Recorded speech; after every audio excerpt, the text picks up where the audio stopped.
It's really good to see you here today, and you're all very welcome. I see there are lots of bingo people here as well. First of all, the safety and housekeeping information. We're not expecting a fire drill, so if you hear the alarm, it's the real thing. Please walk out the door you came in through, out of the building through the main doors, turn right down the ramp and congregate by the cathedral. Toilets are on the left and right out of the door and down the stairs. I'm intending to offer a short comfort break between items 14A and 14B. Those are the two planning applications, but we'll see how we'll get on for time. Also, please remember to treat each other with kindness, tolerance and respect, whether members of the public, councillors, council officers or other meeting participants. So we'll go now to do our round of introductions. So starting on the left, please. Hi, I'm Magdalena Boer, Democratic Services Officer. Councillor Richard Eddy, Bishop Swarthmore Ward. Councillor Izzy Russell for Ashley Ward. Councillor Toby Wells, Green Party for Knoll.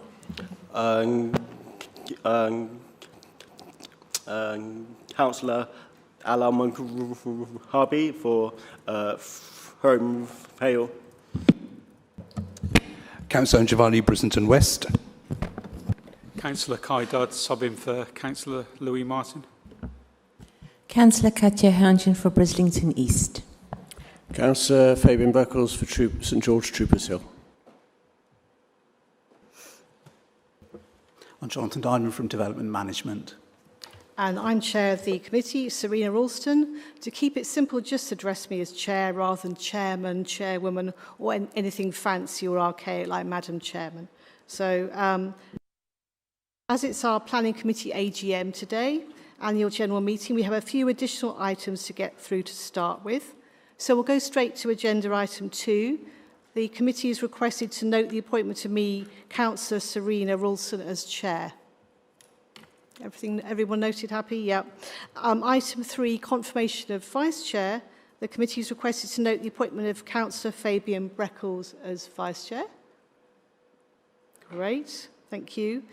And then the committee is requested to note the membership of the committee.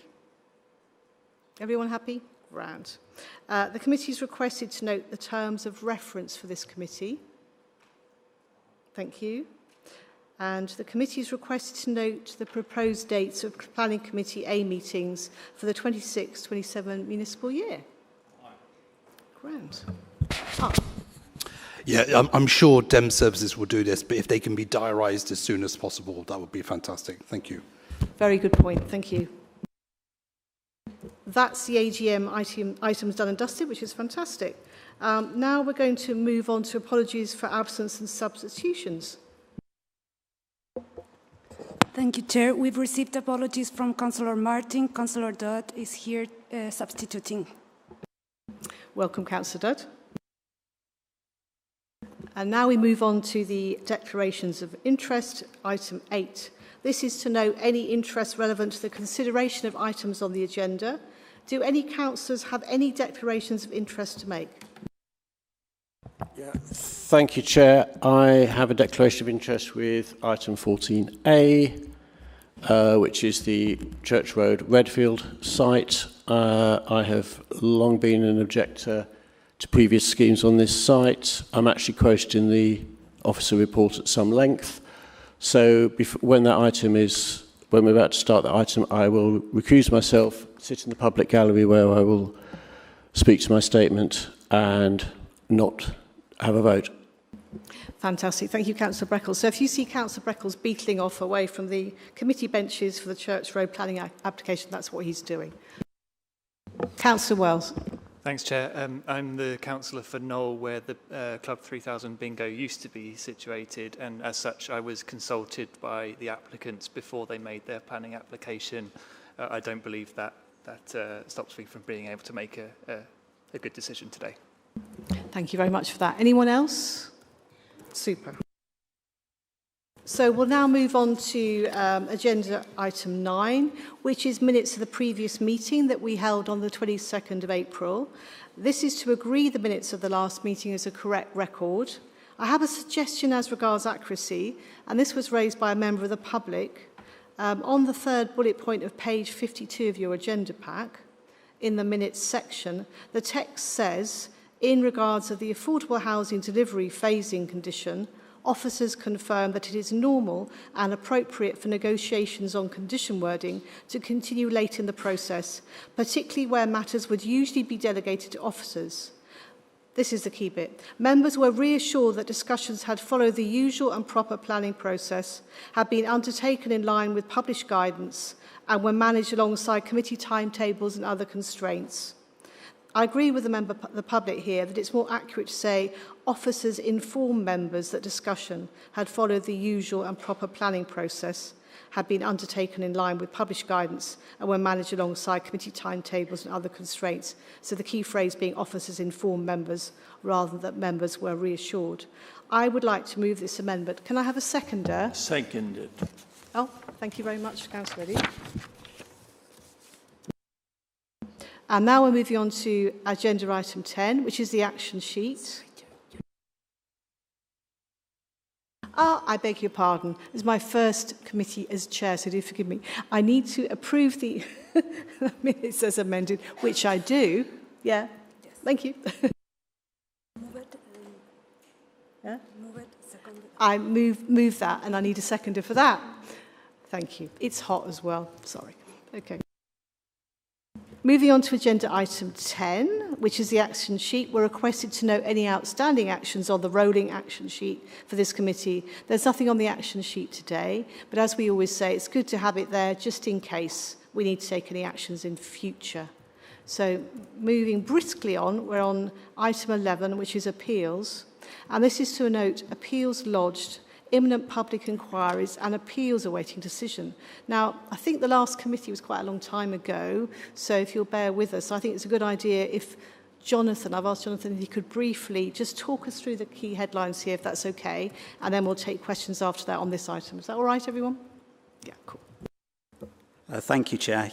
Yes, so on appeals, really the key points are that we consider really that performance remains sort of generally strong. So this is in terms of the authority's ability to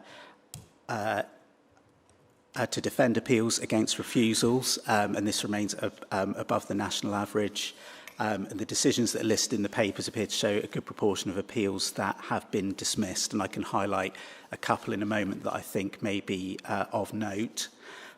Also, just to flag in relation to appeals, there has been a change to procedure which may be of interest also for the committee to note, whereby from the 1st of April now, appeals that are proceeding by way of the written representations procedure, so that's where there is essentially an exchange of written statements now, will now instead primarily rely on evidence which was submitted at the original application stage. So there's now a limited opportunity for both the appellants and the council to introduce new material at the appeal stage.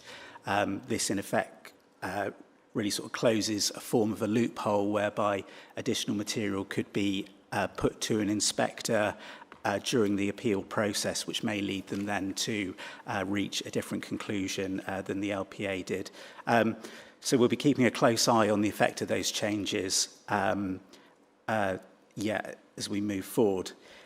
In terms of the decisions that I just wanted to highlight, there are two here. The first is item number 25 in the list of decisions. This relates to 40 Berkeley Square.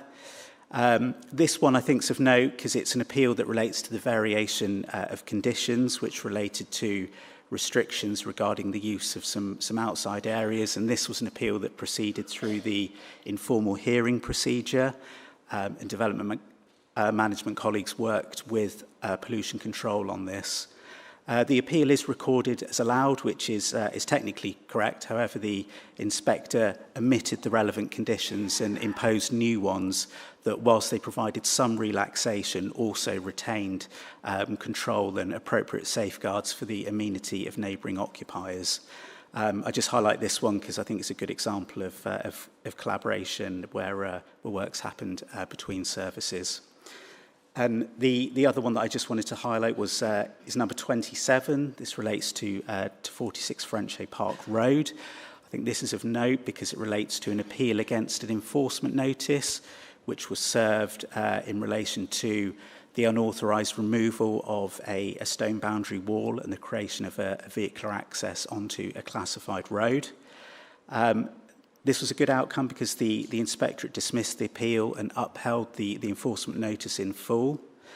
So again, this is a good example of enforcement action being upheld at the appeal stage, and the inspector agreed with the council's position on all of the relevant issues. I'm happy to take any questions, though. Councillor Eddy.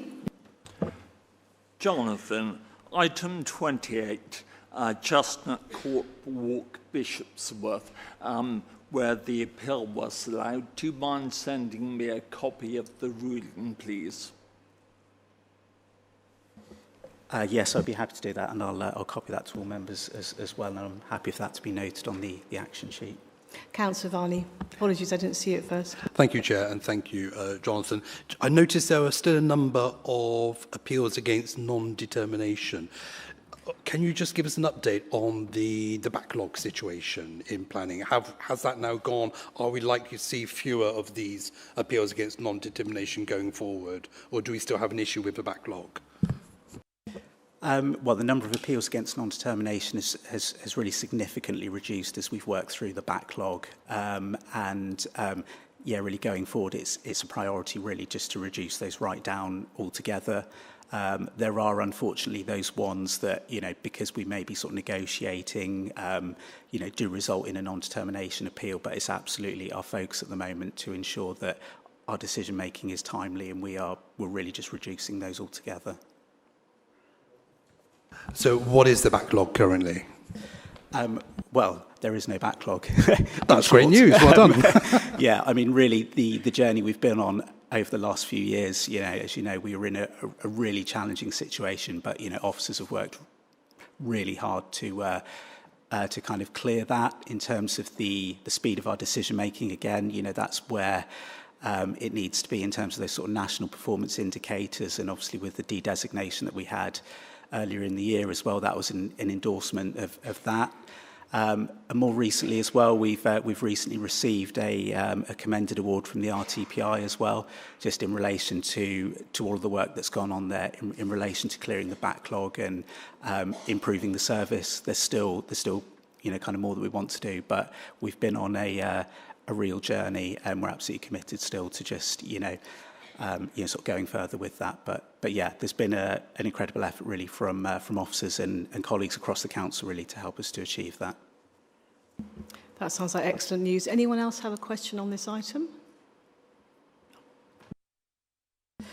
So we'll now move on to agenda item 12, which is enforcement. And in the same way, this is a note on recent enforcement notices, and I'd like Jonathan as well to summarise key headlines for us, because again, our last committee meeting was quite some time ago.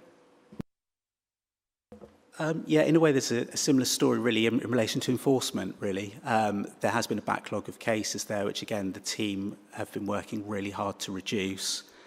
In terms of the report before you, under agenda item 12, the list of notices and the update report, there's one in particular that I'll flag, again, that may be of interest just due to the relatively high profile of the case, but there's a notice that's been served in relation to Unit 2A, New Station Way.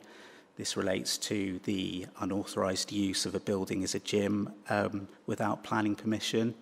A notice has been served in relation to that, but we've also received an appeal against the notice, and we are dealing also with an appeal against the refusal of a planning application. So those two matters have been essentially sort of conjoined, and the inspector will be considering both of those matters. So yeah, I think that's a notice to highlight there.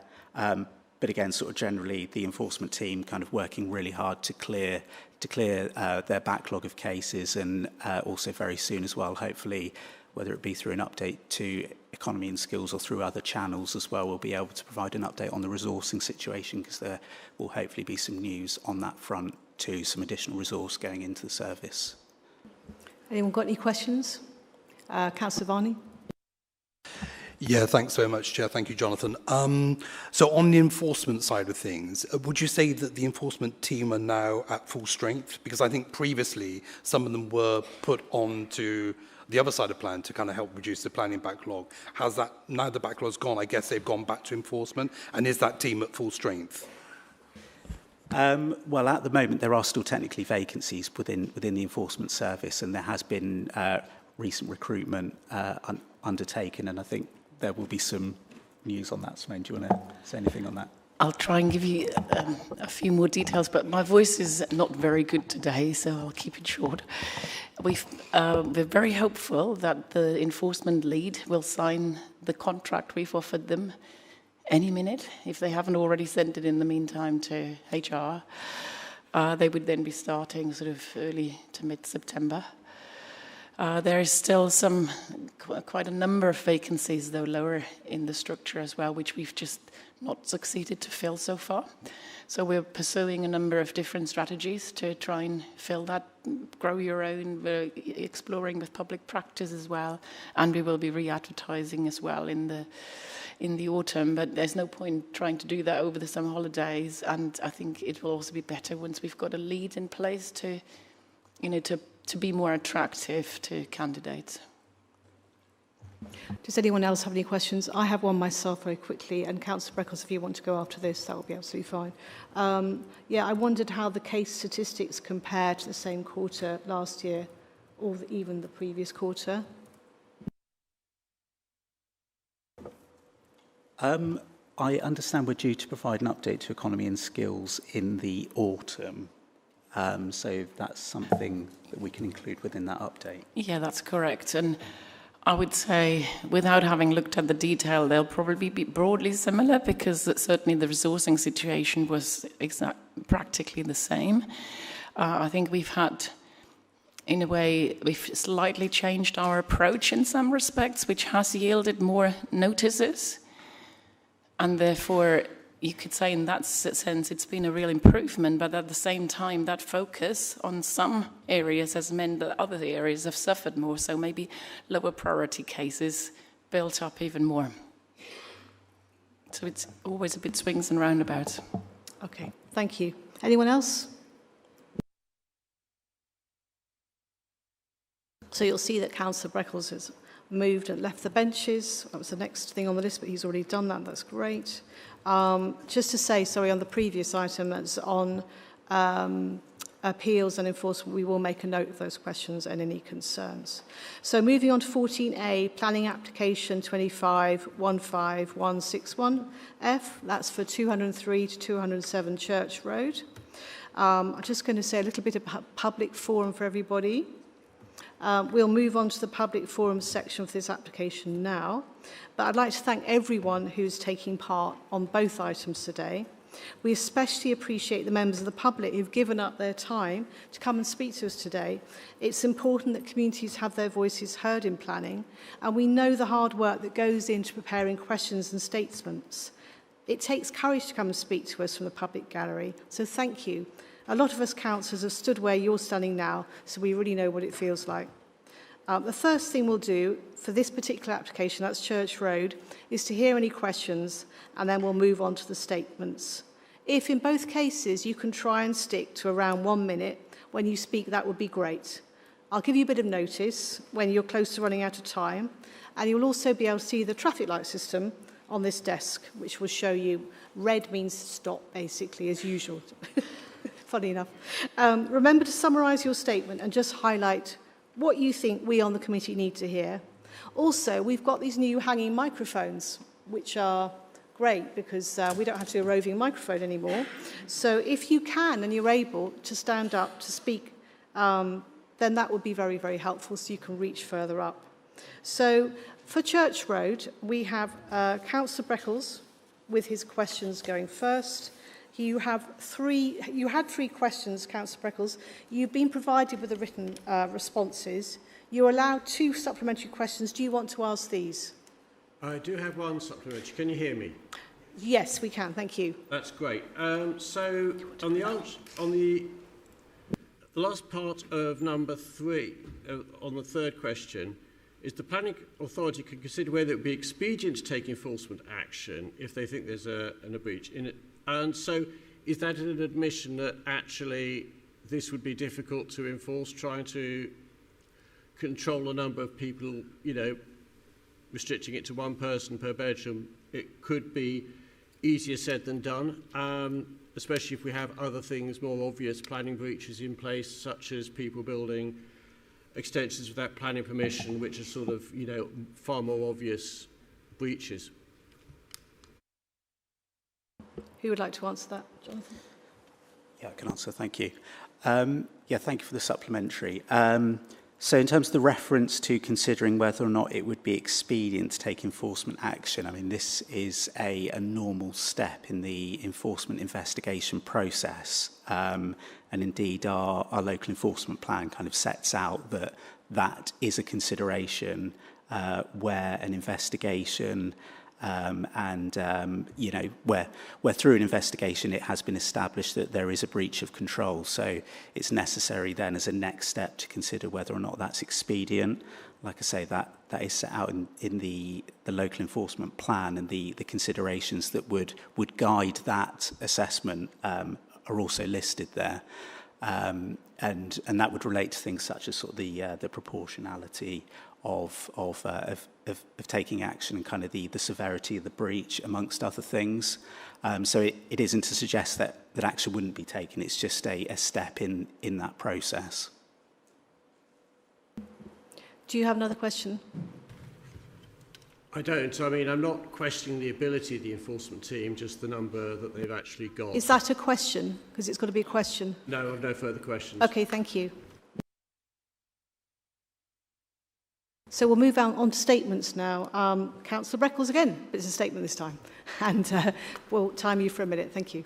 I'll be as quick as I can. Okay, when the ABC Cinema in White Ladies Road closed in 2001, attempts to turn it into a gym were refused until the developer got the message.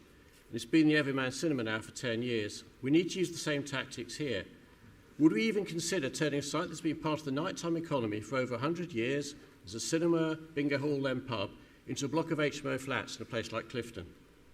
The Planning Inspectorate rejected the last iteration of this on parking and highway safety issues. We're now offered 13 parking spaces for 42 double bedrooms, and on-street parking locally is almost non-existent. There's a question over the resources to enforce any breach of occupation, so it might be quite a bit more than 42 people trying to park. So please reject this on at least highway grounds.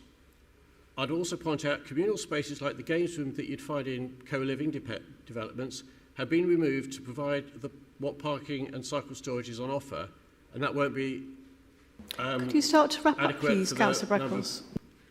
Residents.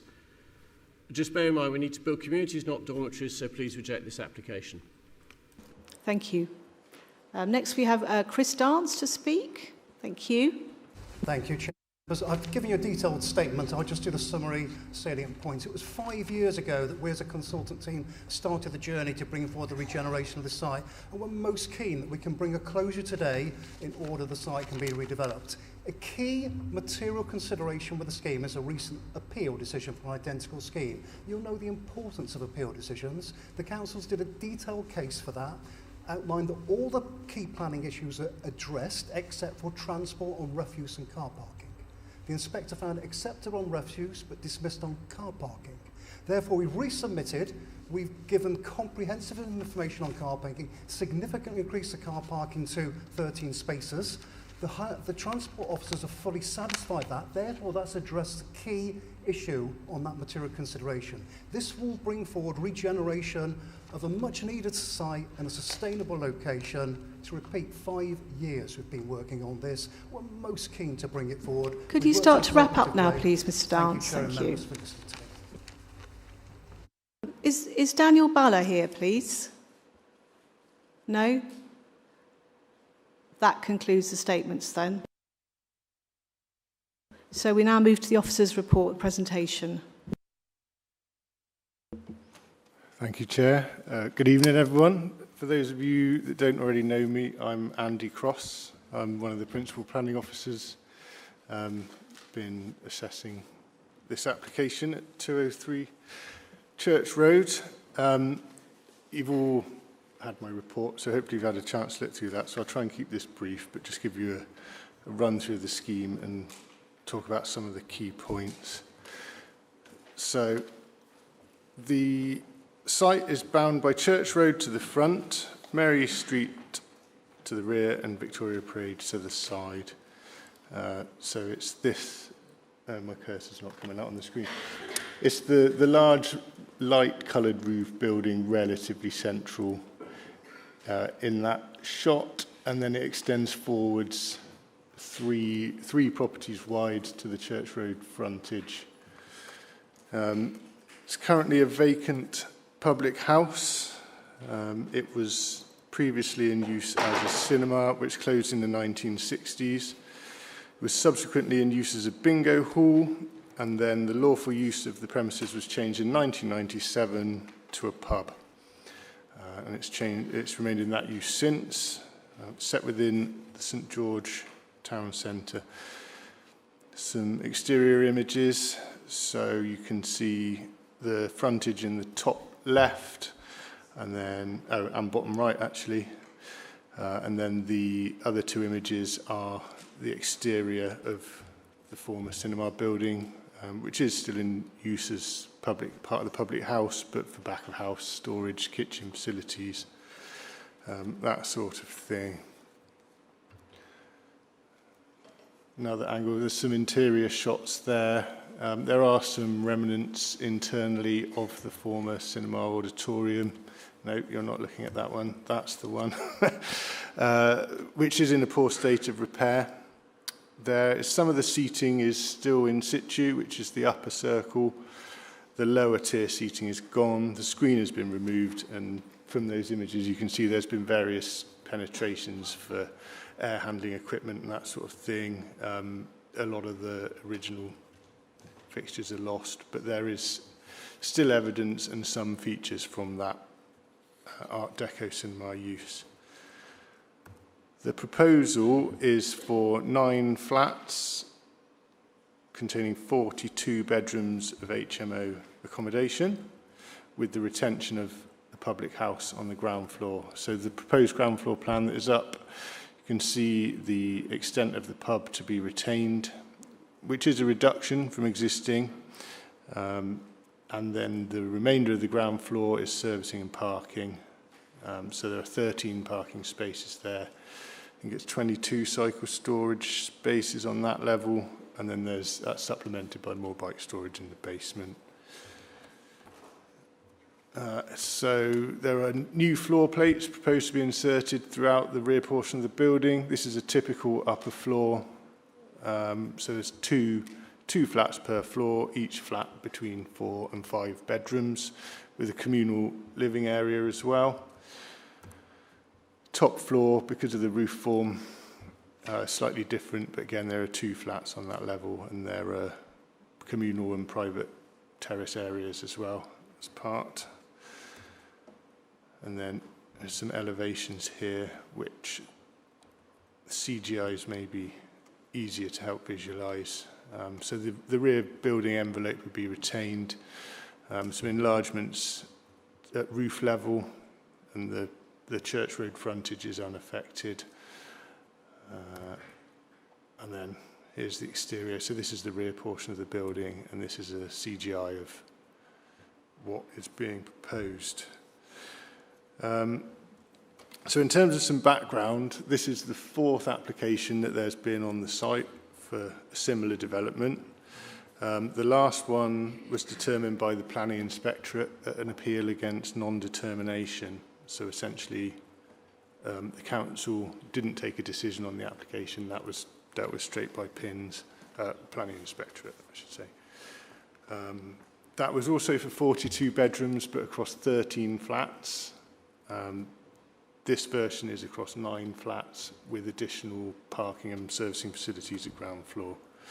The planning inspector refused the application only on highways and parking grounds. They were presented with a full report assessing all the issues, and it was only the parking and highways issues that they rejected the scheme on. there's been quite a lot of public objection to this. There are 432 objections to the original consultation. Some amendments were made during the course of the application to improve the circulation and parking facilities. And in response to the second consultation, we had 115 objections. They've been set out in full in the report, but it principally relates to highways and parking impacts, loss of opportunity for the use of this building for community facilities, the nature of HMO accommodation and concerns of the quality of the living space being provided as well. Find a typical floor plan, just so you can have a look. And also impact upon a neighbouring amenity. There are a few points I think are important to recognise in principal terms. One of the main objections has been relating to the loss of a community facility, and I think members need to be clear on the fact that the lawful use is as a pub. In some instances, it may be considered that a pub could be a community facility. I would argue in this instance not in the same way that a school or a health centre or a social club or something that's non-commercial entity that provides a benefit to the community.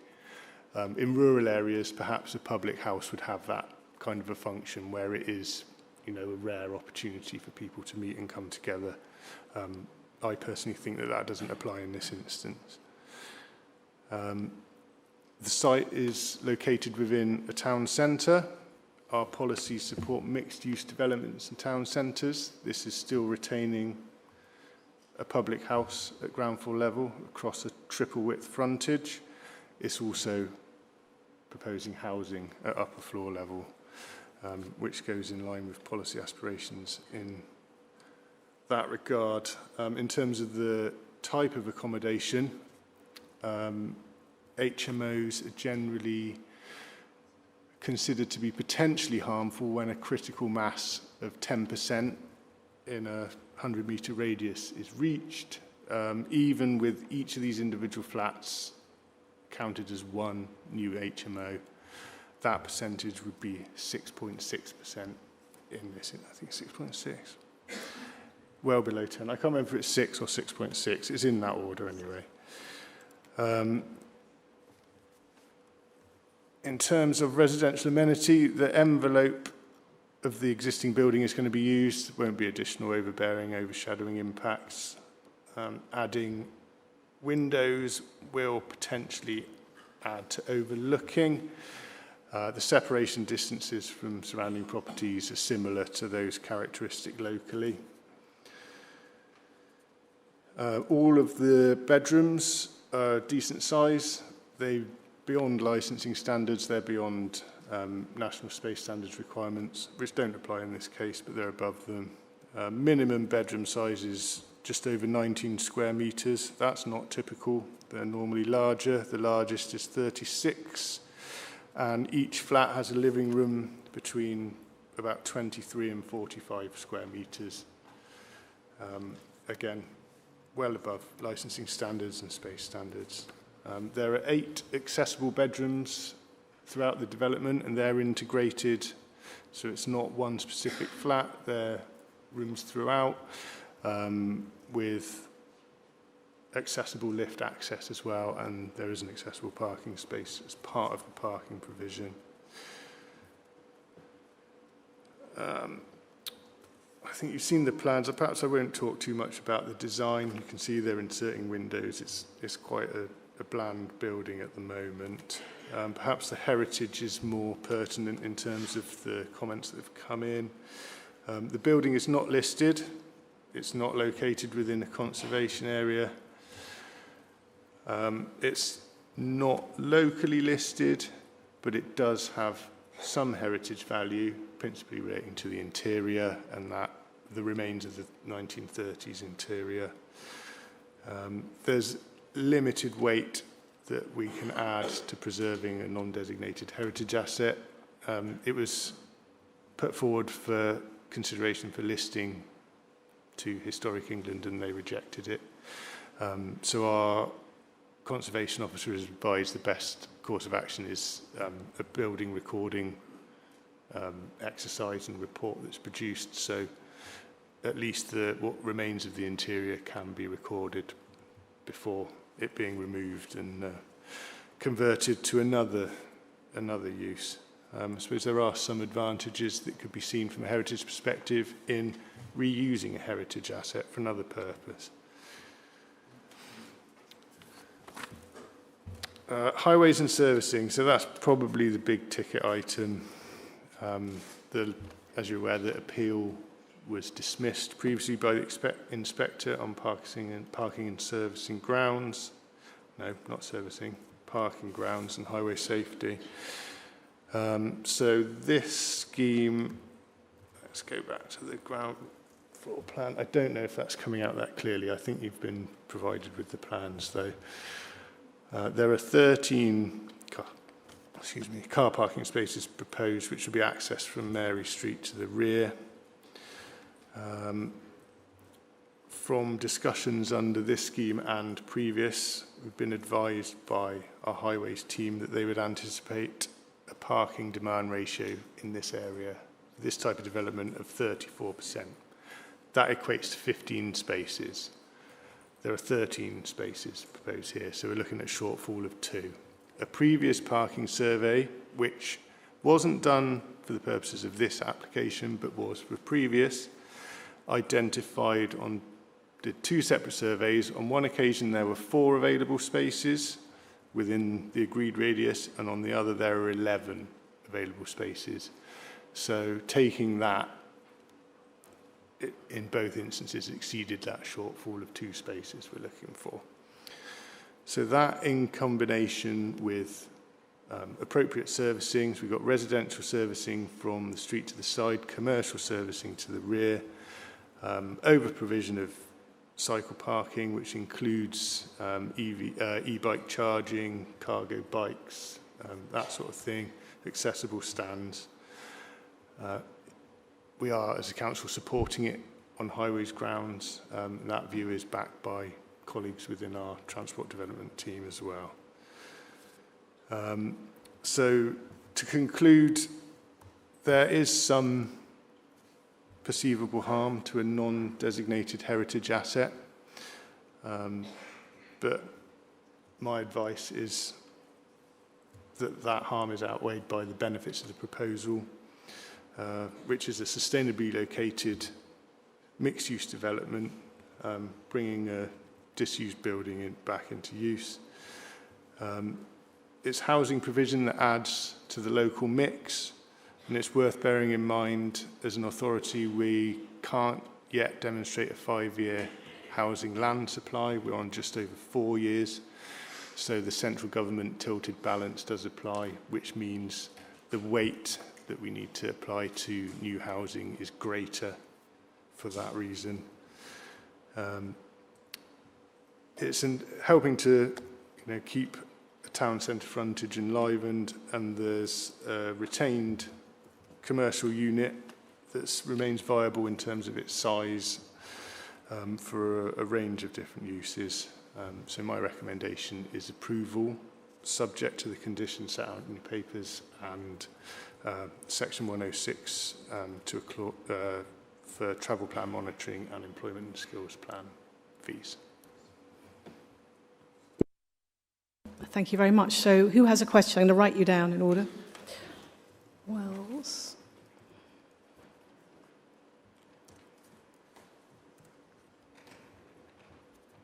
Lovely. Okay, Councillor Eddy. Andy, thank you very much for a very comprehensive report and succinct summary. I think I only have one question, though I suspect from your report I know the answer, but purely for consistency and actually transparency. The report, the appeal into non-determination was against, but from my reading of it, the concept of change of use, etc., seemed to be conceded. The key issue there was the absence of parking, which now transport are satisfied, so you're saying in policy terms we really haven't got a leg to stand on. That's correct. I suppose I wouldn't say it in those terms. I think caution needs to be... I suspect, Andy, you wouldn't want to be held accountable for my choice of language. The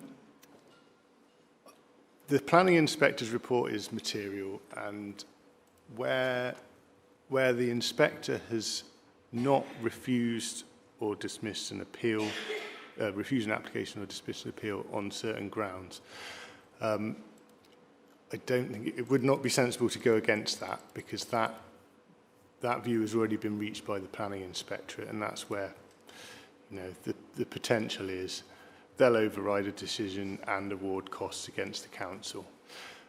So the parking issue is what the planning inspector dismissed the appeal on, so certainly needs consideration.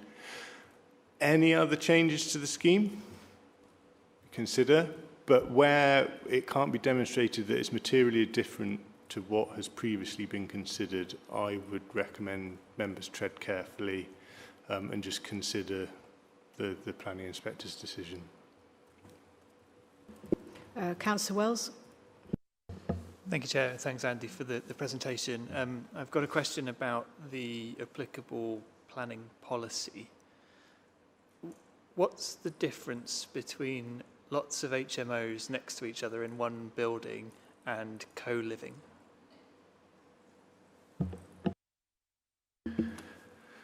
Yeah, it's in some respects fairly similar, but not necessarily. In fact, a previous version of a scheme on this site was for co-living, and it's now been amended to HMOs, I'm presuming, because of floor space requirements and the need to get parking in. Co-living generally has more communal facilities. You know, you might expect to have a gymnasium or a games room or like wider social things. You probably have a laundry room, that sort of thing.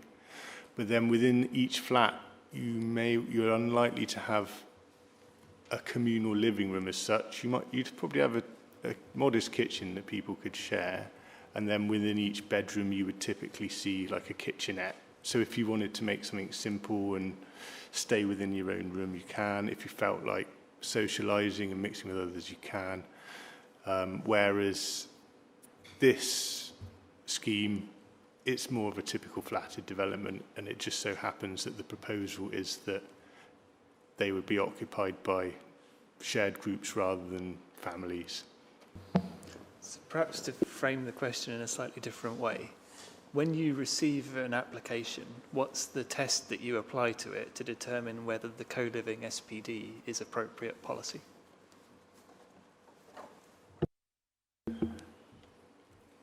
Well, I mean, I don't consider this to be a co-living scheme, so I wouldn't consider it against co-living, and it has been submitted. But why not? What would be... Well, the description of development is houses in multiple occupation as well, rather than for co-living. So an applicant can choose to not have the co-living SPD considered by just not calling it co-living?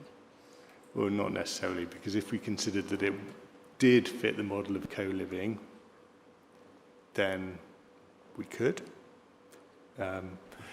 If you consider this is co-living and should be assessed against different policies, you can, or refuse it on that basis if that's the way you're heading. But in my assessment, it fits as HMOs. You know, if this came forward as 9 flats of family housing, I wouldn't question that. They've got, you know, bedroom size, living room size, layout. It is a relatively typical flat, fairly spacious probably for a single family flat, and I think it's therefore completely fair to accept that these would be an HMO rather than co-living the way that they're set out. You may disagree, but... I think, yeah, just in addition to what the case officer said, you know, the starting point is the description of the development as the applicant has set out, but that is scrutinised by us at a validation stage and through the assessment stage. And in other contexts, we are having debates around, are actually what we're seeing on the plans, does that actually correspond with sort of descriptions of development? So we would look closely at that. And as the case officer said on this, you know, we feel it's entirely reasonable that this is described as HMO use as opposed to co-living because of the different characteristics. Thank you. Councillor Hodgson? Ironically, I was going to ask a very similar question about the co-living standards and what the difference was between this and co-living and 48, is it 48 or 46, sorry, bedrooms all in one cluster seems pretty co-living to me, and why that should now just fall through and become HMOs is a mystery. So the same similar, I was going to ask you the difference. What does this fall into our new SPD for co-living? But obviously you said it's not co-living. The other thing is whether these cluster of flats is going to be manned, because they are not the same as family units. You have to be clear on that. If you're putting 5 individual adults, which presumably the landlord chooses, not the people that live there choose, that's not a family. That's an HMO, and that is actually quite bad for people's mental health. There's quite a lot of research on this. Unfortunately, it's not brought forward to us for our decision. So it's not the same thing as a family unit. The other thing is, 2 questions I had was what happens with this heat that we've had, because some of it goes quite high up into the roof, into the ceiling, into near the roof, and that the rooms are quite small. 19 square meters might sound big to people, but actually it's quite small if that's all you live in, that's all you have, with one window. What's going to happen when we have 30 degrees, 37 degrees, which we are told is going to be common, not exceptional? That was the other question. And they don't seem to have any outdoor space. Were the car parkings taking over the outdoor space that the residents had? And is it manned? Because, as you said, you've got strangers, 48 strangers living next door to each other.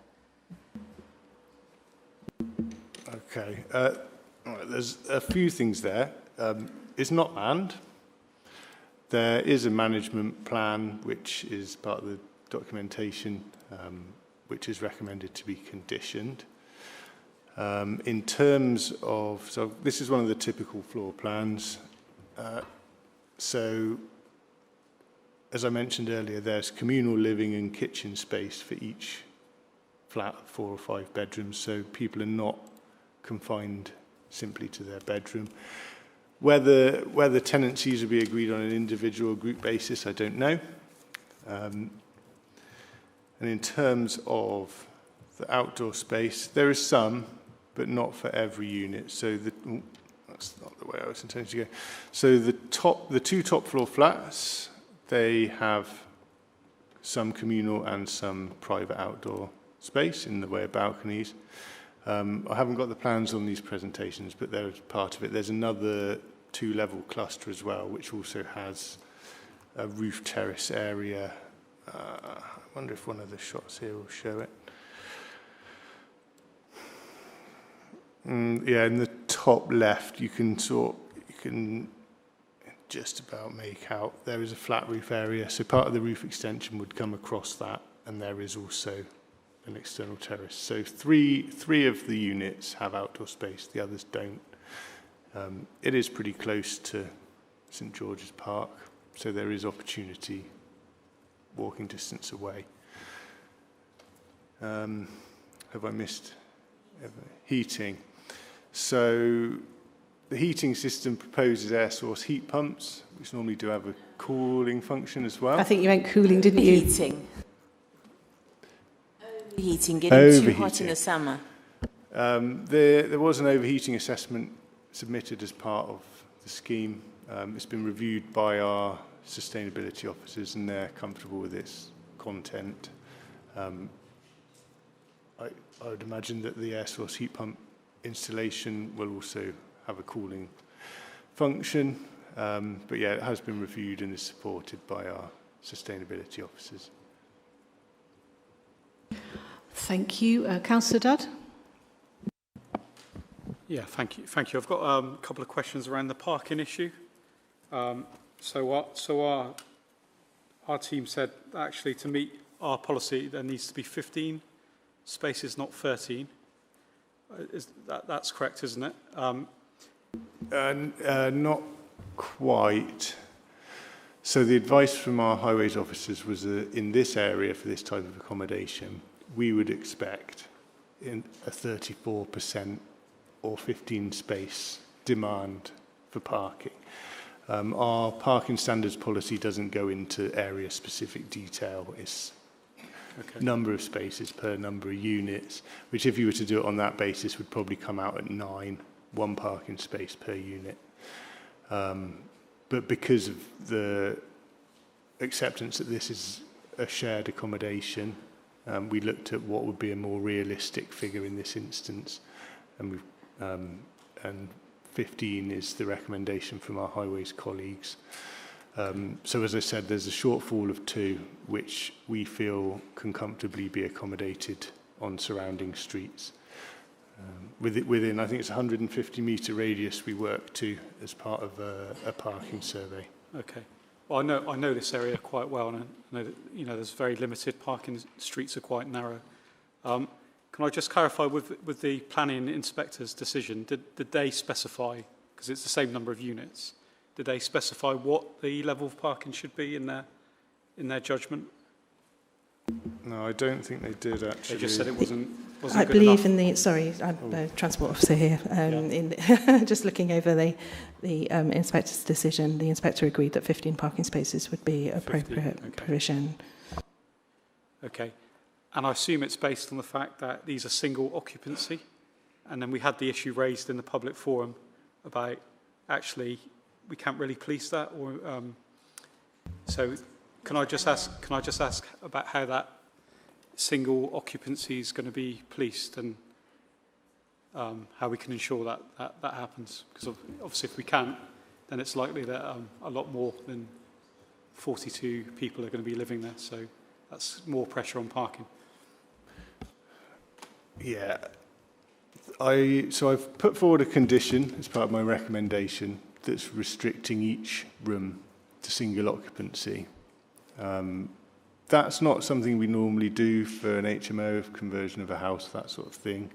An HMO license will also be needed, which can pin down figures, so they'll be aware of what's permitted through planning. Even if an HMO license is different to the planning permission in terms of its overall occupancy will override it, because that's what would be considered the lawful use of the property. I think that this issue has come about in terms of the occupancy because there's been quite a lot of public interest, and each bedroom is shown with a double bed in. I think it's perfectly reasonable for an adult to expect to have a double bed in a room that they're renting, so I don't think that fact alone is evidence that there would be more than one person in a room. But what could we do to help pin it down? Put a restrictive condition on that is explicitly setting out that each room is for one person.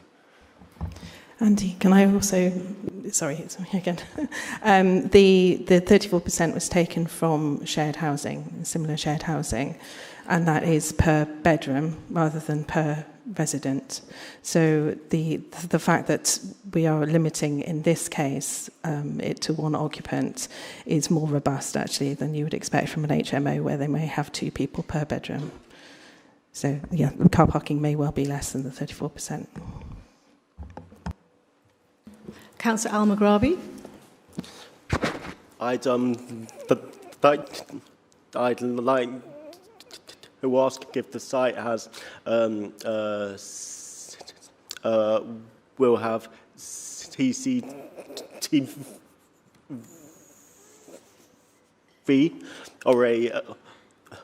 or a security guard on site. I noticed that noticed that the location is in an area that like has like quite high crime. So yeah, I'd just like to ask about that. Sorry, just interrupt. Councillor Dudd, do you mind not chatting while Councillor Al-Maghrabi is speaking? It's quite off-putting. Please carry on.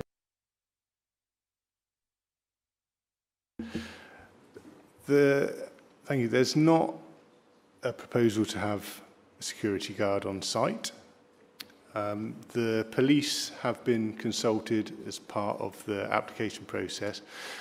Some measures were proposed in the scheme that came in, and some additional security measures have been suggested by the police, which again there is a condition attached in relation to that. There are various measures which include CCTV to communal entrances, cycle storage areas, that sort of thing. Like the intercom system to have video functionality as well as just sound, so residents can see who a caller might be at a door. There are various other measures as well. But yeah, the police are comfortable with the proposal, subject to those suggestions, which have been incorporated into a condition that's included. Excellent. That's fantastic. Thank you. I'm just going to ask a question myself now. In terms of the quality of the space for future residents, the communal spaces, they just consist of kitchen, or are there separate, does it sound like they're separate living areas, but where do people relax? Or is it just the kitchen space?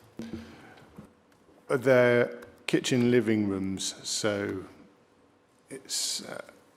I don't know how well that's coming out. There's one of the typical floor plans. So it's a kitchen living room, so it serves both functions. So I suppose you couldn't escape from your housemate cooking smells if you wanted to sit in there and watch TV or play games or whatever.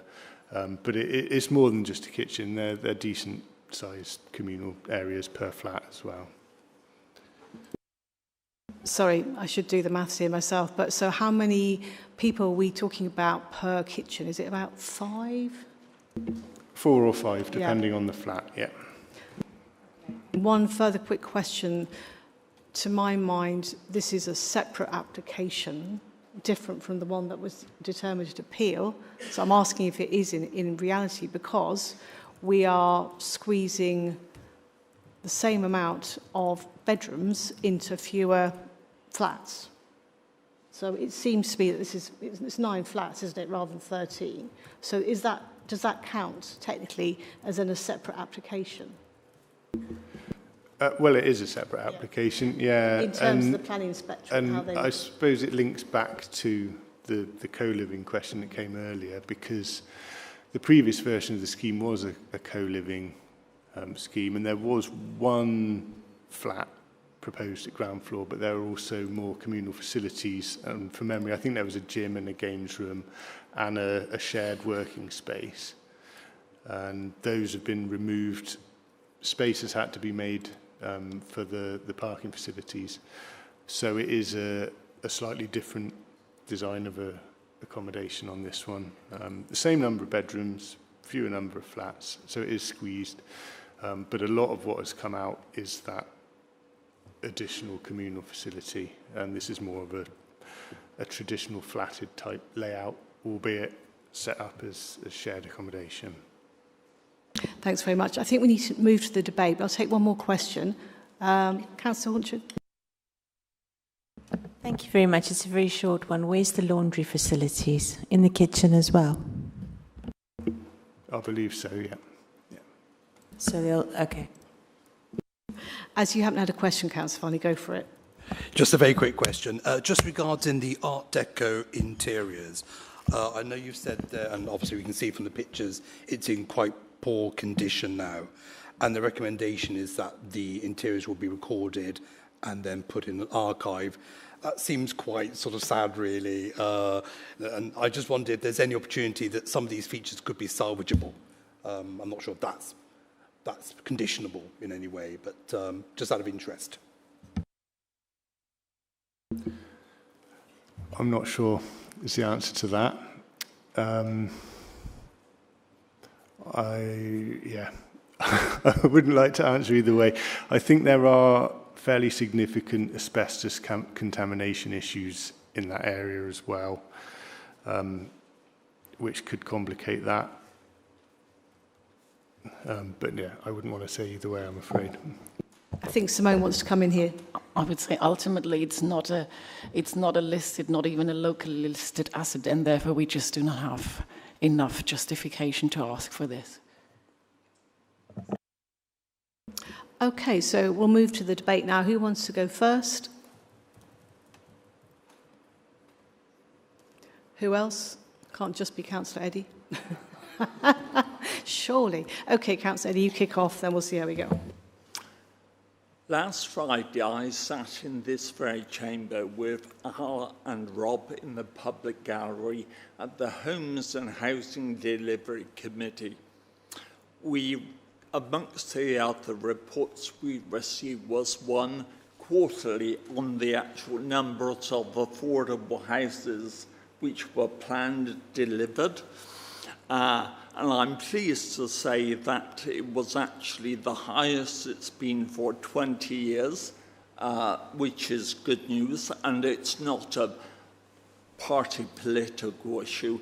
Clearly, the previous administration did a lot of hard work which helped to lead to this. But I'm not deluding myself, and I'm sure we wouldn't delude ourselves, that all is finding the garden. We are only scraping the surface of dealing with housing need in this city. There need to be more houses to purchase on leasehold, to rent, to build to rent, living, of course, and yes, HMOs, because that's the way very often to get into housing at that level. Now, this seems to be a good scheme, an improved scheme. We've only got to look at the solar panels, the heat pumps, of course, the increased space standards, of course. So it seems to be a very desirable scheme. Councillor Beckles and others have referred to the numbers of HMOs in the area, but we've heard from the case officer it's less than 7%, even allowing for the most, shall we say, exhaustive opinion interpretation, which is significantly less.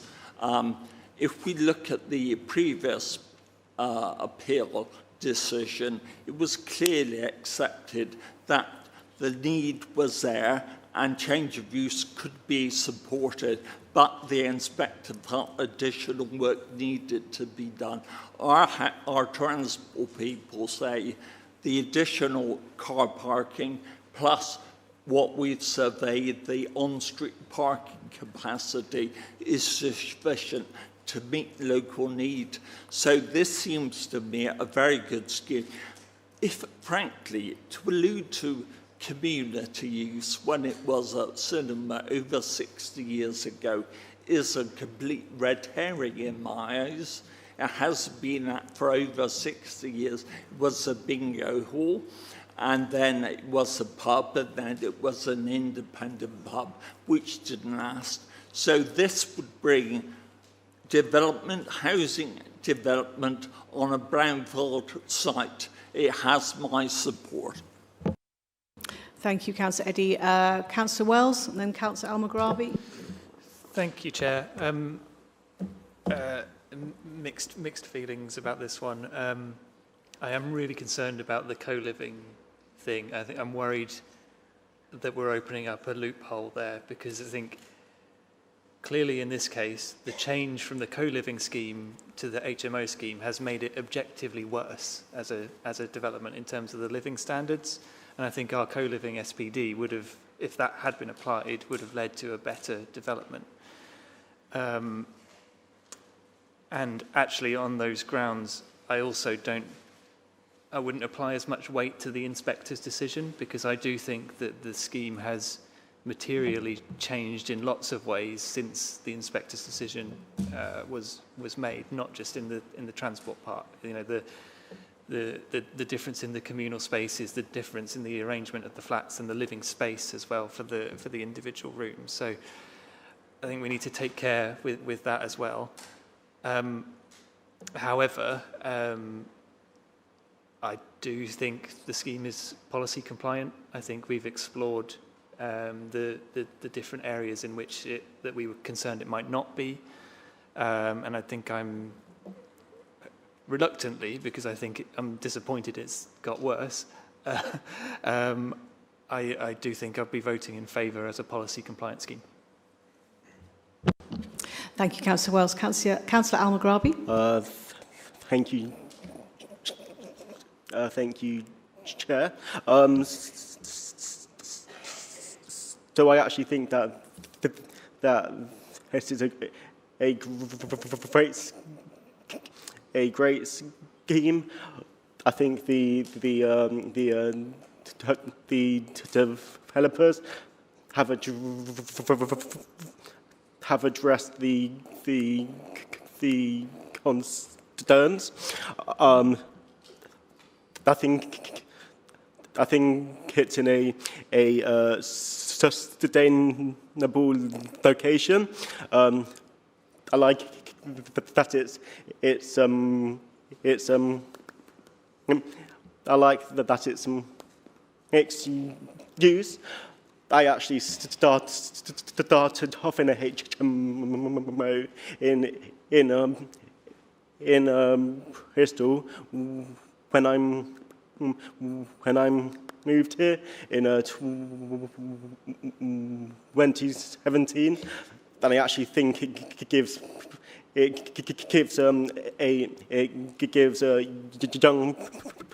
young people a good chance to move into this city. I like that it has these solar panels and the heat pumps. 2 seconds. And I like that the increased parking slots means that there won't be overflow into these surrounding streets. So for those reasons, I think I'll vote for its application. Thank you, Chair. Yeah, thank you. I was just checking a technical point with my colleague there, so sorry if I was talking through it, but thanks very much. Who else would like to speak? Councillor Dutt? Yeah, thanks. Yeah, I think I have to agree with most of what Councillor Wells said there about this being probably a worse application than one that was previously in front of the committee, i.e. with the co-living standards previously. Yeah, I've got concerns about that, but also I've not been convinced that the parking issue has been dealt with. You know, we even say in black and white it should be 15 spaces, but we're willing to settle for less because, on balance, there's a benefit to the scheme. I just don't think, in terms of that balance, I can be persuaded to vote for the scheme. So I just don't think it's good enough to sort of waive my concerns about the parking issue not being dealt with adequately. Anyone else like to speak in the debate? Any takers? Councillor Varney. Yeah, just very quickly. I've got a great deal of sympathy for the local residents who, for many years have fought a really strong campaign to try and get some kind of community alternative use for this space, and they've tried very hard to do that. Unfortunately, we haven't had such a scheme come forward. We often wish to have a different scheme in front of us, but we have this scheme in front of us. And as we've heard from the case officer, it is policy compliant. So for that reason, I don't think we have any other choice but to vote for it. But yes, I'm very sympathetic to the local community who would wish to see something different. But, we have to look at the application we have in front of us, and it is compliant. Thank you. Anyone else? Otherwise, I'll make some points. Yeah. I also have very mixed feelings about this, and I appreciate, as Councillor Varney said, that there's been an ongoing, fight to retain this as a cinema, and there's a lot of love for this building. I too am very concerned about the standard of accommodation in the future. I just think that, people are going to be crammed in to this space, so it's got. It feels like it's sort of town cramming, really, to excuse the pun. I'm not convinced by the quality of the communal space, but it meets space standards, and as everyone's saying, this is policy compliant. There is something that we haven't really raised, I don't think, in this debate, which is its asset of community value, and I would have thought that was a material planning consideration. I'm afraid you're going to have to bear with me. I'm going to break a little rule here. I'm not sure if it's breaking a rule or just being a bit cheeky, but I'm just going to ask that question of the officer, whether that is an issue, that it is still, as I think, an asset of community value, and what is that, the strength of that as material planning consideration. Sorry, I just want to quickly get that in. It doesn't really affect the planning assessment. An asset of community value, it is listed as an asset of community value, as a pub. And what that means is if the property was to come up for sale, there has to be, I can't remember off the top of my head the time frame, but additional time is given for the local community to have the opportunity to put a bid in to purchase it. So it means that the community does have extra time to rally people, rally funds, and put a bid in. What it doesn't mean is that the owner necessarily has to sell it to the community, but that opportunity has to be given. It's only really of relevance if the property is for sale, and to my knowledge, I don't believe it is currently. If it was to come up for sale in the future, then the local community would have to be given that opportunity to at least put a bid in for it. So that's what the asset of community value means. Okay, thanks very much. Yeah, and the parking is a little bit of an issue as well, because it seems to me that the inspector was suggesting that it should be 15 spaces. Yeah, but in other ways, we need the housing. HMOs aren't, fantastic, but people need places to live. We've all lived in flat shares. It's not just the students. So I'm minded to vote for this as well. And with that in mind, if I suggest, can I move as chair the officer's recommendation? Are we able to go straight to that? Chair. Thank you. Okay, and I'm going to use the famous, I know you love this, the Rob Breyer randomiser. I know, that tradition has not died. It's not died, councillors, so something to look forward to. For members of the public, this is not quite as bizarre as it sounds. So what we do is we jumble up, not in a tombola, bond software, all the councillors' names on the committee so that they vote in a random order. So take it away, please, Magdalena.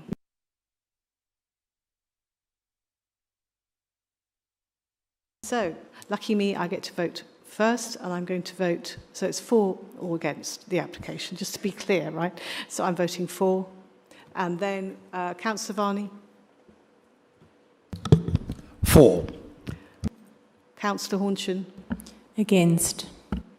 Councillor Eddy? For. Councillor Al Maghrabi? For. Councillor Wells? For. Councillor Russell? For. And Councillor Dudd? Against.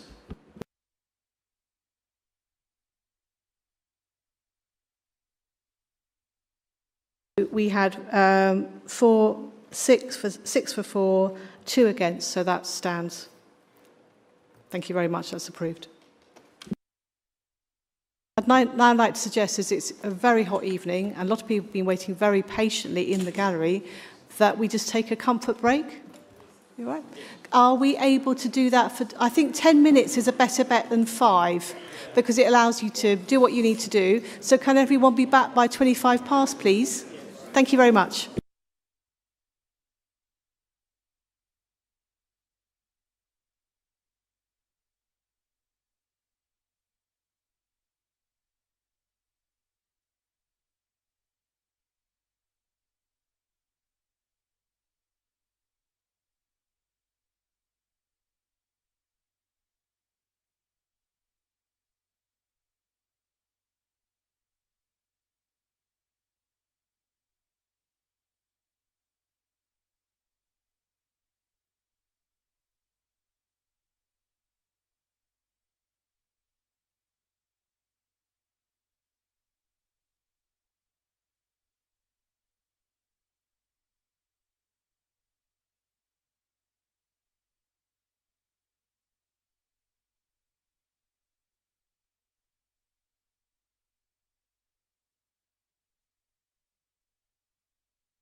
No questions for this item, which is the planning application 2515047, full for the Vanbase site.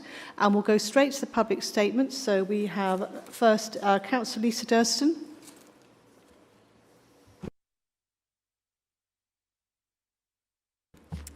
Thank you, Chair. Members, there is a clear demand for this facility. The former Broadwalk Club 3000 served around 20,000 members, mostly from South Bristol, and residents have been waiting for a replacement ever since it closed. South Bristol needs more accessible and affordable places for people to meet and socialise, and facilities like this are particularly important for older residents, especially women and others who may otherwise face isolation. Bingo provides a valued community space and an opportunity for regular social contact. And as important new housing schemes come forward, it is vital that community facilities are provided alongside that new housing. Successful communities need places for people to come together, not just places to live. This is a popular, established use on an accessible brownfield site that will bring jobs, investment and a valued community asset back to South Bristol. I therefore urge members to approve this application. Thank you. Thank you very much. Councillor Logan. Thank you, Chair. Councillor Durston's explained why it's a good idea. I want to draw attention to some issues that you should consider in the advice that you've been given. So, and as we've only got a minute, the one I will concentrate on is the public health suggestion that you should reject a bingo hall in Philwood because it will encourage gambling in a deprived community. That would make sense if we had a policy against bingo, but we don't, and we shouldn't, because if this is a society where you can lose £1,000, £10,000 on your phone with no one looking. We need more bingo rather than less. But what's worse is the proposal is that you can have bingo in a middle-class ward, but not in a working-class ward, and that's just wrong. But it's particularly wrong here, because what used to happen is there was a club that people loved in the Broadwalk, and people from Knoll West went to Knoll to use it. And in the future, there'll be a club in Philwood, and people from Knoll will do the reverse. It is the same community. It is nonsense to say that you can have a bingo in Knoll, but not in Philwood. Please support this, this proposal. It dabs all boxes. Thank you. Mr. Patrick Bignell. Thank you. Good evening, councillors. When our hugely popular Broadwalk Bingo Club was forced to close, our members were devastated. For many, bingo is their main social outlet. But most of Bristol's bingo clubs have now closed. Ours was the only one left in South Bristol. With the vast majority of our members living in South Bristol, that's where they want their new club. After 18 months of searching, we've finally bought the Hartcliffe wayside. It's the perfect location, within walking distance for lots of our members, good bus services, half a mile from a train station, with a good-sized car park. The vacant site will be transformed with a BREEAM Excellent rated building, green landscaping, and a B&G of 263%. I'd like to thank our ward councillors Lisa and Rob and our club members here this evening, who are among the 450 people supporting. Can I ask you to start wrapping up, please? Thank you. And I hope you can also. Thank you very much.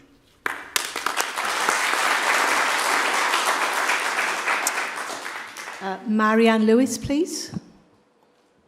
Good evening, councillors. My house is literally the closest to this site, and I fully support this application. In fact, I've asked Club 3000 for a gate to go straight into the club car park when it's built. The site has been an eyesore for years. Hartcliffe Way doesn't need another car yard, doesn't need housing. I work for the NHS, and during COVID, all the old people in my street needed somewhere to go. They couldn't go to bingo. They all come to my house, and I cooked them food. The bingo club is the only place where many of these will see another human being. It's as much about mental health as it is about bingo.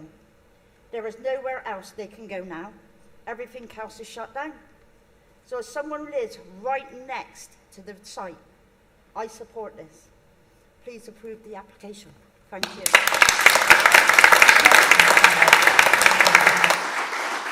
Thank you very much. Hilda Langford, please.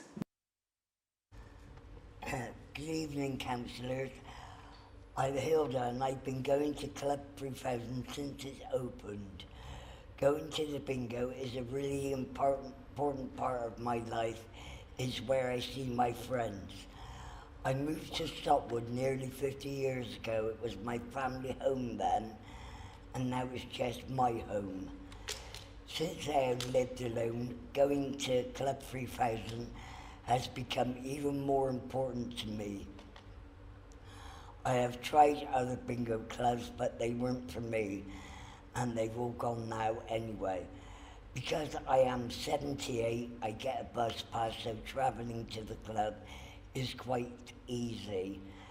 I just want the new club to open as soon as possible, so we can all get back together again with our friends. So please allow Club 3000 to build the new club. Thank you.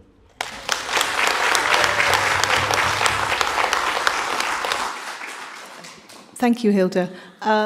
Sandra Gottshawk, and apologies if I've mispronounced your name. All right, good evening, councillors. Club 3000 Bingo is a real community, like a big extended family. Over time, you get to know many of the other members. You can go on your own, knowing you'll see friends and family familiar faces. This is particularly important for the older members who might otherwise live quite isolated lives. If an older member, for instance, doesn't turn up for a little while, others around will try and find out how they are and get in contact and check that everything is okay. It's a very warm and caring environment among members and the staff.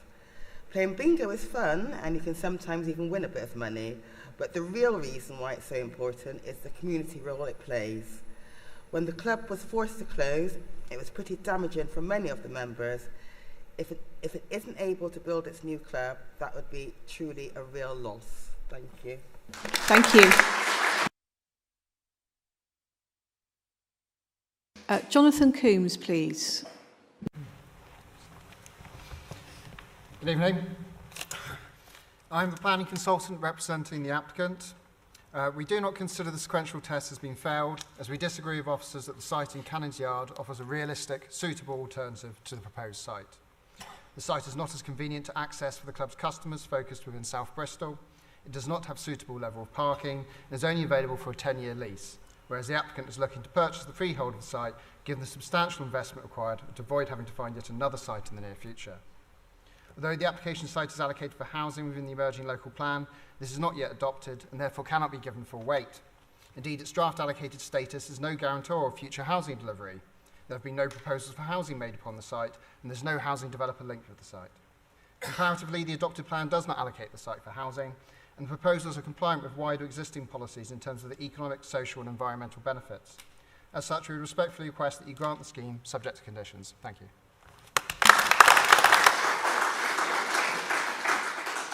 Gary Hopkins, please. Thank you, Chair. I was councillor for Knoll for quite a number of years.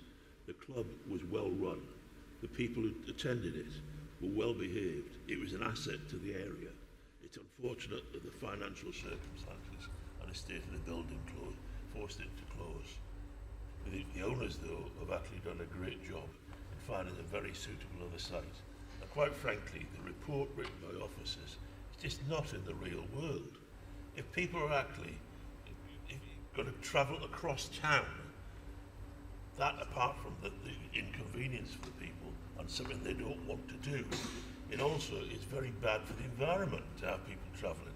It's not alone this. The replacement facilities in Broadwalk are pathetic. You're about to try and close down the sports field at Whitchurch. You're about to try and close down the youth club and community hub at Eagle House.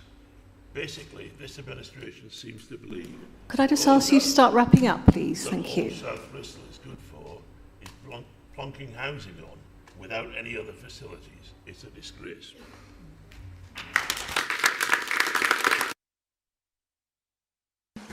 Sue Greenway, please. Good evening, councillors. I worked as a care manager in and around Bristol for many years before I retired. I've been playing bingo for more than 25 years. I first started playing when two of my older friends invited me. I loved it. I'd give them lifts to the bingo. When I started going to Club 3000 in Broadwalk, I would pick up friends and we would go together. The ability to drive is really important for some of the members, particularly those who go with their carers. Many of us lift share. For many members, it would be really difficult to drive into the city centre. For those travelling by bus, it would be more difficult. So the location in Hartcliffe Way is ideal. Please do support this application, and when it's built, come along. It's a lot of fun. Thank you.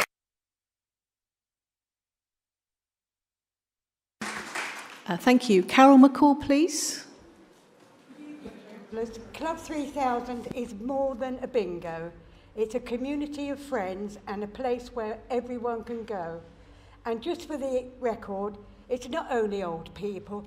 I'm a recycled teenager and I love to mix with the younger members. But let me tell you what this bingo community means to me. I moved to Bristol.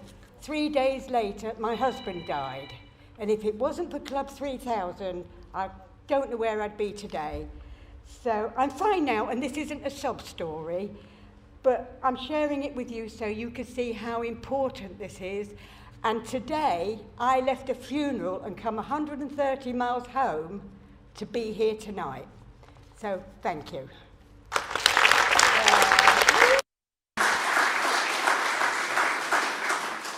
Thank you, Carol, and we appreciate you coming. We'd now like to move on to the officer's presentation, please. Thank you, Chair. I'll try and keep the presentation as short as possible because it's quite warm in here, but there's a few issues that are quite complicated land use issues. I'll try my best to explain, but it's all in the officer's reports. So just to show you the application site, we all know where it is. It's on Hartcliffe Way. It's a brownfield site in the middle of primarily an industrial area with housing to the north, and there is one small house actually just south of the site. Just to point out, in terms of the public interest, there's been 456 comments in support and 20 objections. Moving on to this slide, it shows the layout of the building. The building will sit at the rear of the site, so the car parking will dominate the front. It's a 3,000 square metre bingo hall with a capacity for approximately 1,200 customers and will include a total of 144 car parking spaces, and there is cycle storage to the south, as you would expect, and we would expect with any planning application. Not much I could say, but basically it's a big rectangular building, 10 metres in height, so it will be clad in the colours of the proposed business. And this is a nice visual that's been provided by the applicant of the scheme. So I just think I should highlight what the key issues are. So essentially it's the loss of the future housing allocation in the proposed new local plan. The loss, the location of a town centre use outside of the designated centre. The significant public health concerns regarding the location of gambling premises in one of the most deprived wards in the city, and the highway officer's concerns regarding the unsustainable transport location. Moving on to the key issues. This is quite difficult to explain. Essentially, bingo halls are classed as town centre uses, and applications for town centre uses should be accompanied by a sequential test. The sequential test purpose is to guide town centre users towards centres first. In Bristol, we've got quite a lot. There's roughly 17 in South Bristol, for example. And essentially, if there's no site available in the centre, you then look at the edge of centre, and then if there's none on the edge of centre, then you go out of centre, which is what we've got here is an out of centre site. This is to support the viability and vitality of town centres by placing existing town centres foremost in decision-taking. So essentially, the applicants have provided a sequential test which has reviewed other sites that are available on the market at the present time. The test should be robust and flexible. And to review this test, because we don't have any in-house experts, we've got consultants to review it. Litchfields, they've reviewed the test and have found it to be lacking in robust evidence to back the applicant's defined area of search. The Litchfields advised that the applicant submitted test has narrowly defined a search area to just south of Bristol, and they do not believe it's based on sound evidence, which fails to acknowledge that there appears to be a wide membership of the bingo club and market data that customers across the south and east of the city would be able to access sites in the city centre. Essentially, we do not believe that applicant has provided a convincing case that's been put forward to state that the preferable site that's available in the harbour site is not sequentially preferable. This is all set out in the report, which hopefully you've all read in more detail. Just to outline the public health objection, we're not recommending this as a reason for refusal, but because of the objection we've received from the public health team, we think it's important that members are aware of it. The MPPF and local plan seeks to achieve healthy, inclusive and safe places. The public health team have concerns with the location of the development within a significantly deprived ward in the city. They've acknowledged that bingo halls do provide great places for social interaction, and it's particularly for older adults, and it therefore could be viewed as a valuable community space. However, public health advisors evidence that this can contribute to cumulative gambling exposure. The main concerns for public health are the inclusion of gambling machines, which is commonly found in these types of premises and are important to the applicant's business model. So just to repeat, we're not recommending refusal on this issue. This is due to the gambling premises being moved from an existing location. We don't think it could be argued that there's new gambling risks introduced to the local community. Just to explain the current local plan situation and the future local plan changes. So at the moment, on the left is the current allocation. It's currently primarily in principal industrial and warehousing area. So technically speaking, it is contrary to the current local plan. But as you can see, as it's going to change in the proposed modifications to the new local plan, which we think will be adopting in the next few months, we don't think we can place great weight on the current allocation. But because of the status of the new local plan, we think that we can give it more weight. There's no modification proposed to this allocation, and the inspectors have found no reasons to change the allocation. And we do have significant concerns that removal of sites from the LPA's housing targets will make it more difficult for the LPA to deliver sufficient housing under the new local plan period. I'm just going to pass over to the Highways Officer just to explain their issues about sustainable transport and how accessible it is. Thank you. Sorry, that happened a bit quicker than I was anticipating. So we've not had a great deal of information on existing travel patterns for the application. So we've made some conclusions based on what we have been provided with. I just wanted to go into how sustainable the location is in terms of its proposed use. So what you see on the screen is the information that was provided to us for the sequential test, which shows where members are registered at the moment, plotted on the plan. The darker red, unfortunately I've shaded out the bottom right corner, but there's quite a lot of people registered in the further south east. A lot of people close to the location, a lot of people in BS16, for example. So there's darker places where more people are registered. So there's quite a diaspora of where people are located, which is something that the applicants themselves accept. Angelo, I don't know, could you pass? Yeah, sorry. Next slide, please. There we go. So this one shows the top left picture shows in green. Sorry for those of you who are colourblind, I should have thought of that. But you can just make out a small area. That's what shows 800-metre walking distances to and from the site. That's generally a reasonable walking distance for a local facility. You can travel, people are expected to travel maybe up to 2 kilometres, but that just shows a walking distance of 800 metres. The picture on the right shows it's sort of in context a little bit better with where it is. The two pink dots at the top are the M1 bus stops, which are the closest ones to the site, and the two blue dots near the yellow spot, which is the location of the site, are the number 76 bus stop. The Parsons Street station is up between the two pink stops, so it's just within the 800-metre walking distance, which is normally what we'd use for a station. Talking of the station, the bottom left picture is Parsons Street. I've used a picture of it in the dark because a lot of the use of it will be in the dark, and it is also not accessible, so it's mostly accessed by, well, it is all accessed by steps. So that's what people would be expected to use if using the train coming out of the bingo hall at 9:30 at night, which is when the last game finishes. Just another point as well, talking about being in the dark. There's a lack of natural surveillance along the road.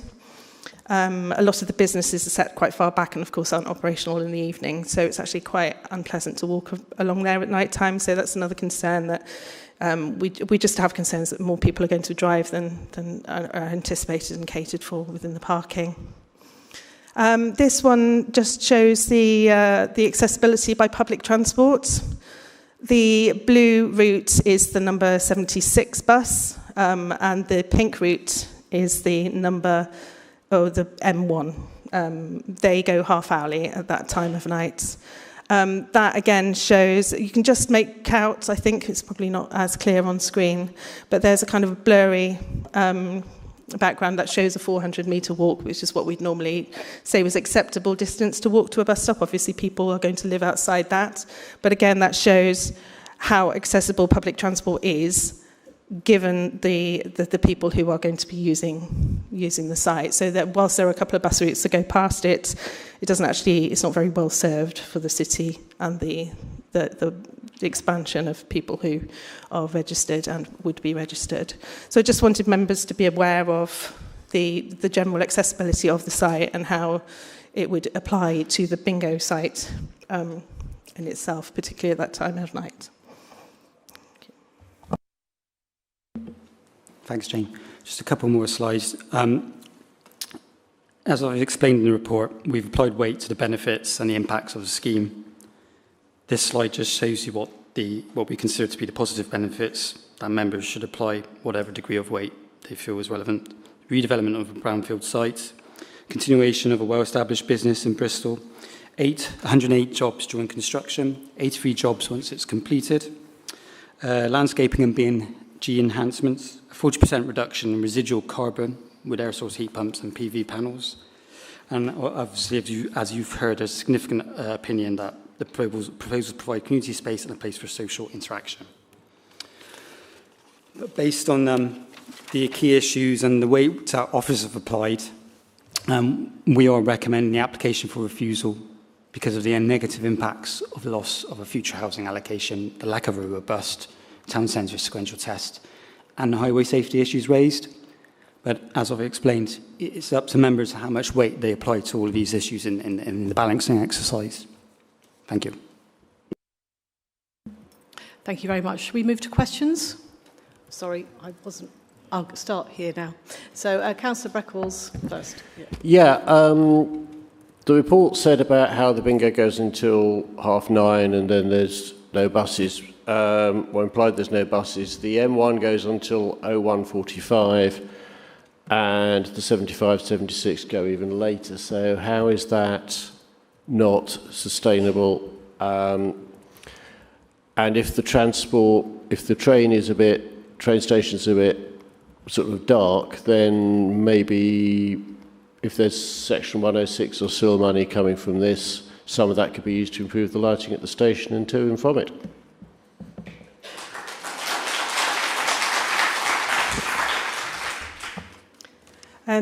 So yes, we don't disagree that the bus services do go later. They go every half an hour, some of them into the night. It's just the area that they don't serve. So this area is well served. The area shown by the patches around the bus services. Other areas are less well served. So anybody coming back, potentially at 9:30, coming out to a 10 o'clock bus, would be able to go to those locations, perhaps a little further. I forget the second question, Councillor Breckles. About using the section 106 money to improve lighting. Yeah. But on the back of that, if you know the bus is going to leave till 10, surely you're not going to not leave the bingo hall until about, 1:45? Yeah. It's, but also you've got the other end as well to consider. So once you get off the bus, it's getting home as well. I think that's not necessarily going to be particularly desirable. The point I was making is to go home, if you knew you got half an hour before the bus, you'd hang around for about 15, 20 minutes and then walk to the bus stop so you're there within 5 minutes before it turns up, rather than hanging outside for 25 minutes. That's what I do. Right, back to questions. So I think Councillor Wells was next, so it was Councillor Eddy. Thank you, Chair. So continuing on the transport theme, can I ask the transport team how you've worked with the applicant, particularly over the last couple of months, to improve the travel plan and the other transport aspects of the application? Just from their statements and things, they seem to be showing willingness to engage on the matter. Yes, I wouldn't say there's been a huge amount of willingness on the travel plan side of things. They have now agreed to do a travel plan for the employees, but are reluctant to undertake any sort of commitment to facilities that might come about from travel planning for the members and people who are coming to the site. So we haven't actually got particularly far with any contributions and mitigation measures. There has been an offer of an upgrade of the bus stops and a traffic regulation order, so we may be able to control some of the local parking, but we haven't actually talked about the extent of that, because any potential control of car parking in the neighbourhood would mean that you would have to have a controlled parking zone or a residence parking scheme or similar, which would be quite extensive in terms of consultation, engagement, acceptability to residents, and costly. So there's been no particular engagement on that front. Councillor Eddy? Fabian and Toby have largely covered my areas, but unlike the transport rep, I do know the area where I live less than 5 minutes by car from the site. And the other side of Hartcliffe Way is Bishopsworth Ward. And the point about the buses, which are very extensive, is absolutely true also, and I accept the lighting needs to be improved, but this is another thing Seller can do.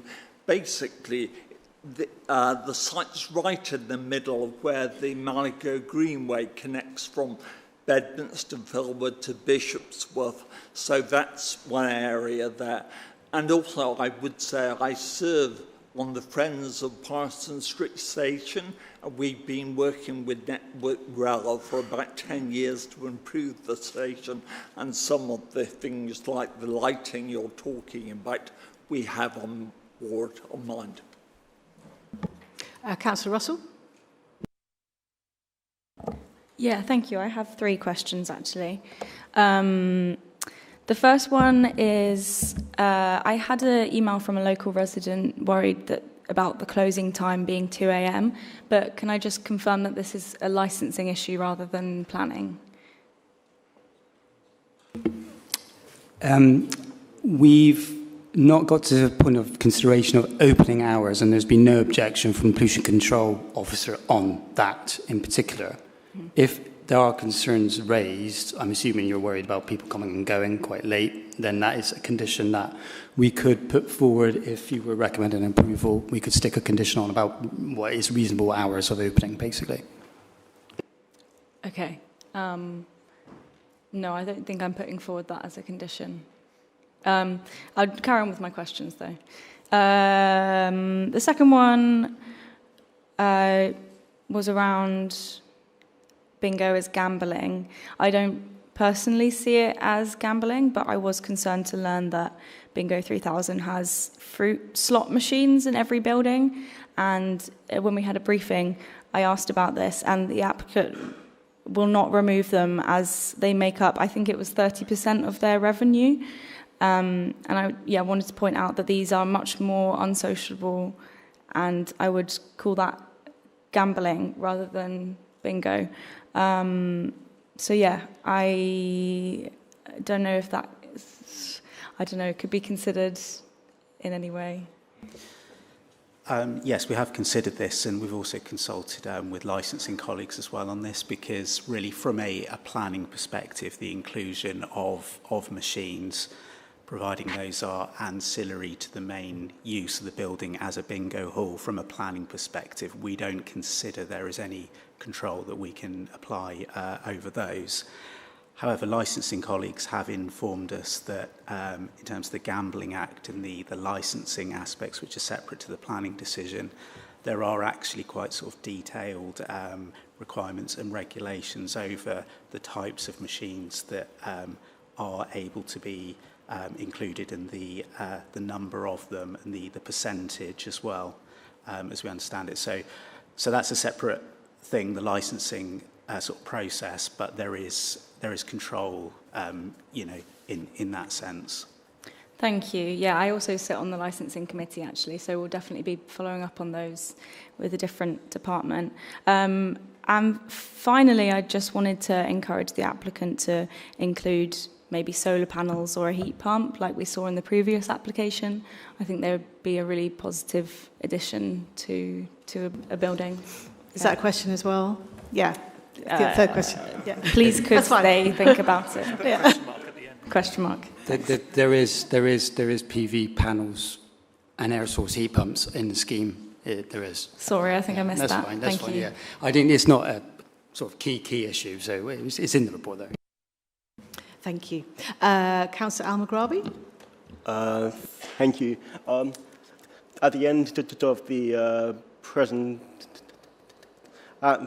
of the presentation, I saw that there's a thing about the loss of a housing allocation,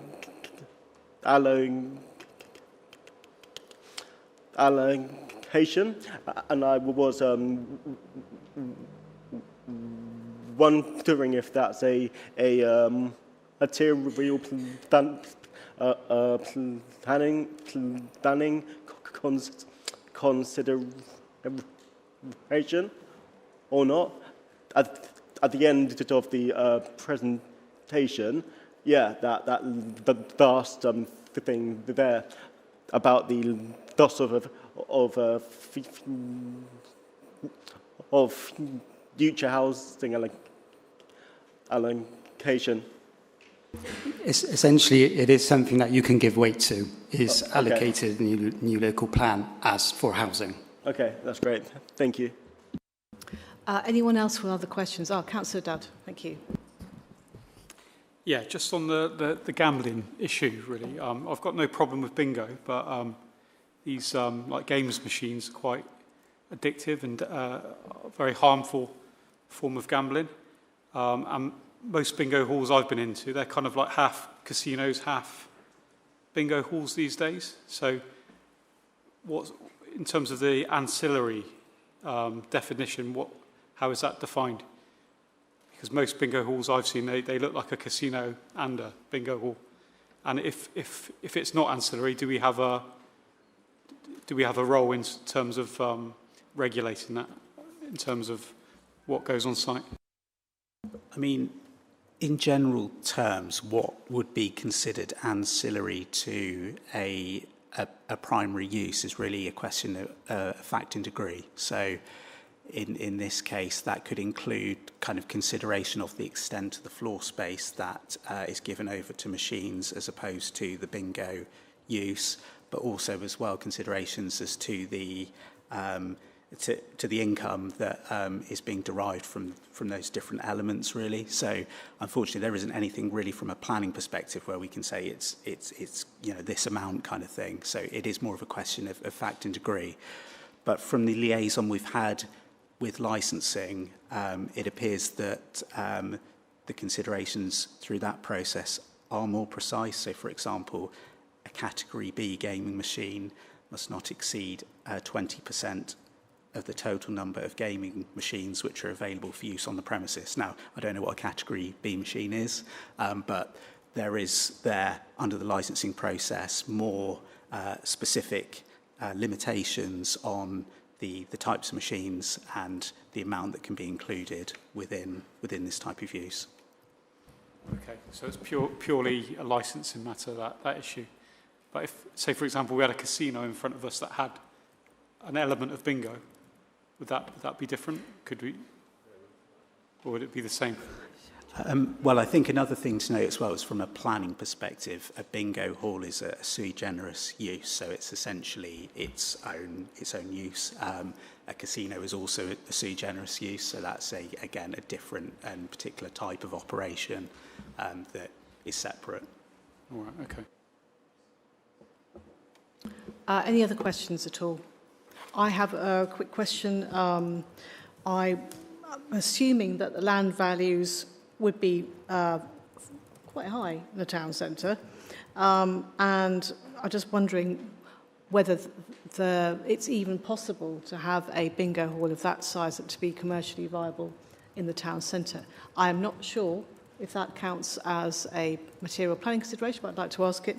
And my other question is, how can we know that people who may well be on a low income will be prepared to travel to the city centre for bingo? So those are two questions. The viability, the future viability, if they did take that central site, isn't for consideration. Essentially, the advice we've had is there is a site that is of the right size to accommodate the use. Essentially, we don't look at that issue of would it be viable in 2 years, for example, and stuff like that. Yeah.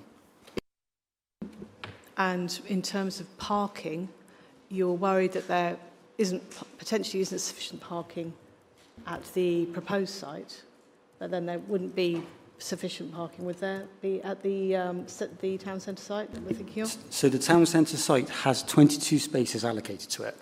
But the issue is it's in a town centre. It's in a centre, which is accessible in many other means than car, essentially. The whole purpose of the local plan, the MPPF, is to promote sustainable development. And there's more bus routes as well that will go to the centre as well. Okay, thank you. Can I just ask members of the public just to, I know it's really tempting to interject, just keep it a little bit quiet. Thank you very much. Can we move on to the debate now, please? Councillor Wells.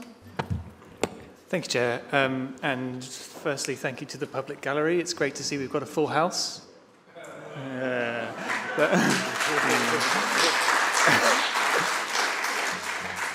That's the end of the puns, and the rest of what I'm going to say is much more dry. I love bingo.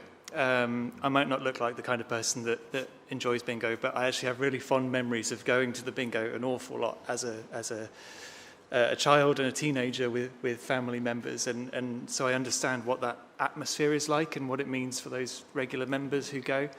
I'm also the councillor for Knoll, where the Club 3000 bingo used to be located, and I can confirm that it was a really well-managed premises. The number of casework emails I had about the premises was 0 until they closed down, and that's when it became an issue because everybody missed the bingo so much. In terms of the transport aspects, there was a point in time when the vast majority of the car park adjacent to the bingo was shut down, and there still weren't any major issues in the area with the parking. You know, a little bit, but there was no absolute chaos or anything like that.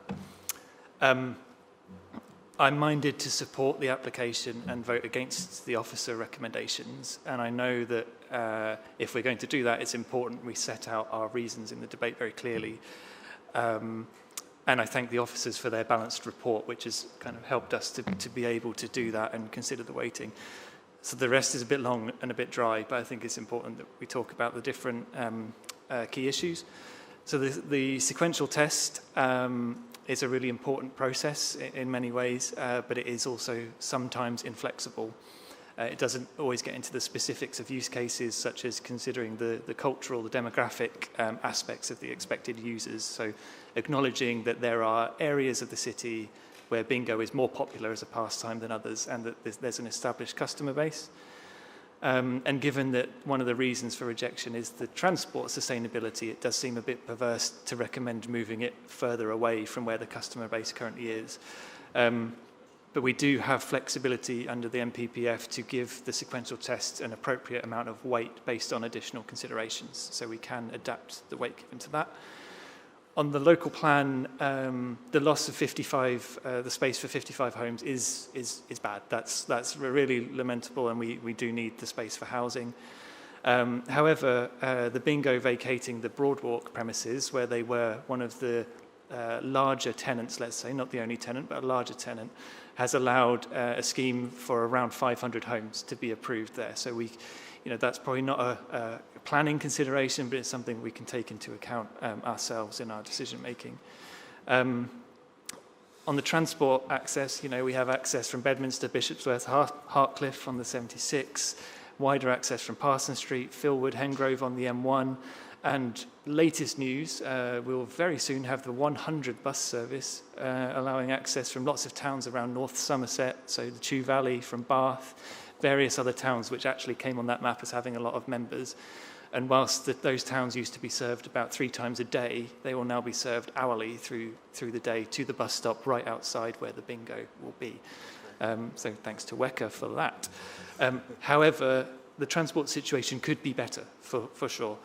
Some of the buses don't run late enough for the evening sessions, and some areas, such as my own ward of Knoll and some parts of Knoll West, won't have a direct service. However, I think the applicant has shown they're willing to work on this matter, and instead of rejecting the application on that basis, we should condition it as appropriate to make sure that we get some interventions in transport and make it better. Finally, on the public health aspects, this is low stakes gambling.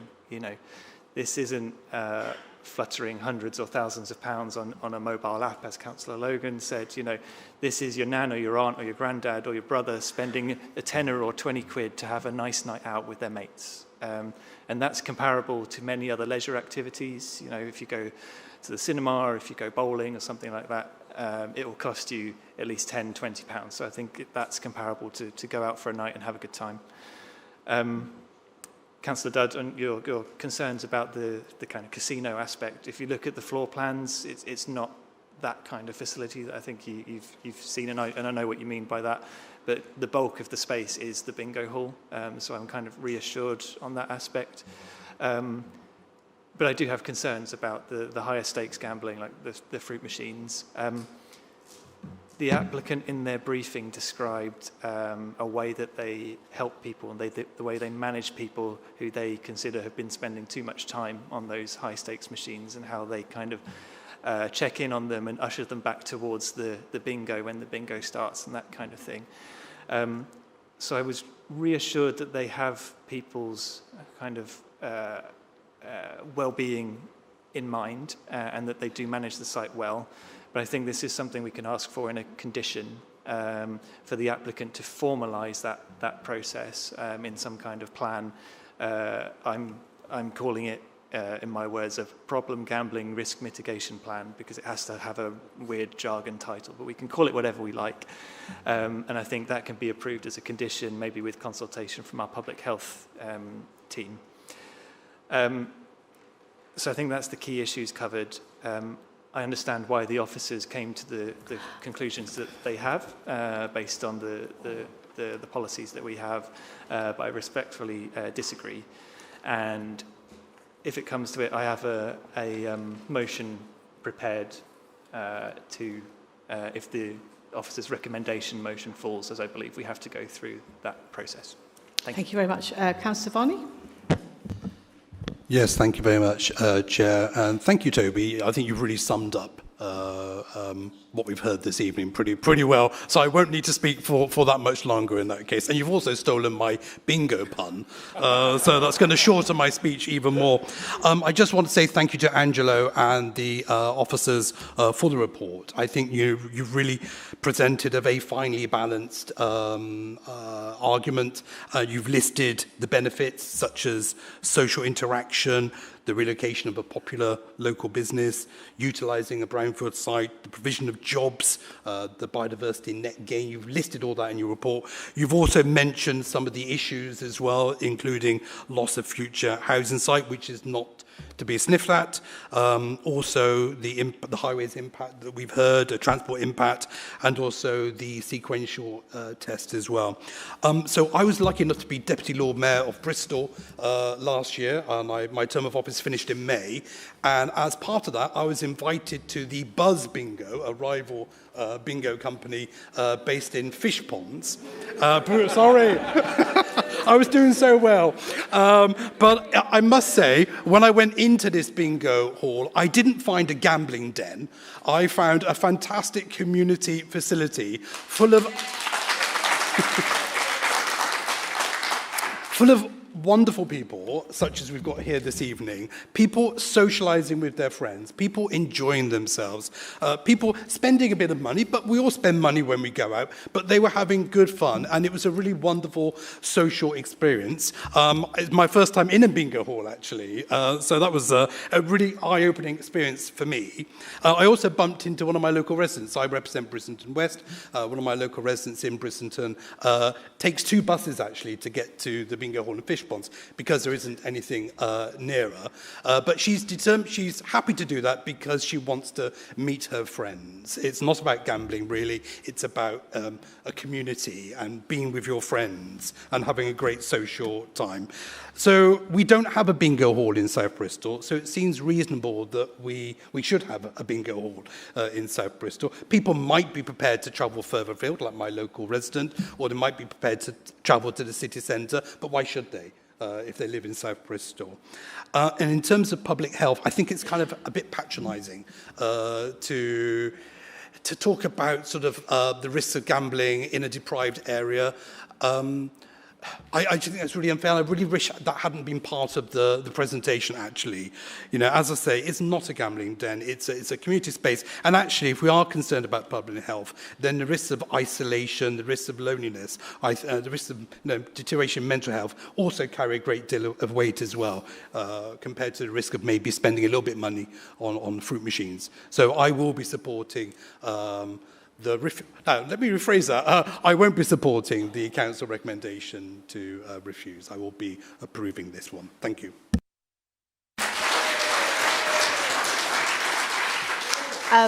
Councillor Breckles, and I think we need to really talk about the planning reasons here if you are thinking that you want the application to be approved. So we're running through these at the moment as well. Thank you. Yeah, thank you, Chair. I mean, looking at the report, I agree with everything that's been said. I think, you know, saying that it's unsustainable when it's bang next door to 2 major bus routes and not far from a station is a nonsense. I think the point about, yes, there's 55 houses allocated for this site, but there's 500 houses going up where the old bingo hall was. Which sort of lets you put, you know, and I agree that the public health report is condescending to say the least and somewhat class prejudicial. I think, you know, for me, a bigger worry is the amount people can lose on their phones with the gambling website, gambling apps that you can download. There's no supervision. There is nobody saying, hang on, haven't you been on that slot machine for a bit longer? If you're just stuck there on your own with a few beers, you could blow hundreds, thousands, and no one's going to know or care. And I think this is a much... I also think very strongly that we need to be building communities, not dormitories. And if the public transport isn't good enough for a venue like this, within walking distance of a lot of the punters, then how on earth is it good enough for housing where people will then therefore be forced to use a car? That's the logical conclusion, isn't it? If it's so, I won't be supporting the officer recommendation. I'm not satisfied. I appreciate the report given, but with all respect, I'm not convinced by the arguments presented in the report, and I can't support the officer recommendation, so I will be voting to approve permission for this bingo club. Thank you, ladies and gentlemen. Thank you. Councillor Eddy, please.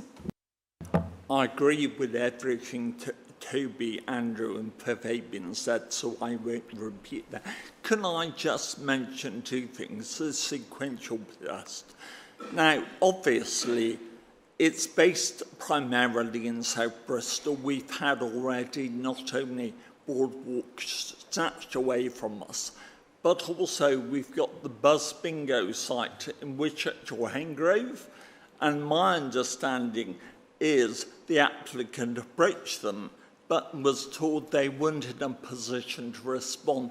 They'd already were dealing with a social housing provider. So as well as Boardwalk Shopping Centre, new homes will be going on Hengrove too.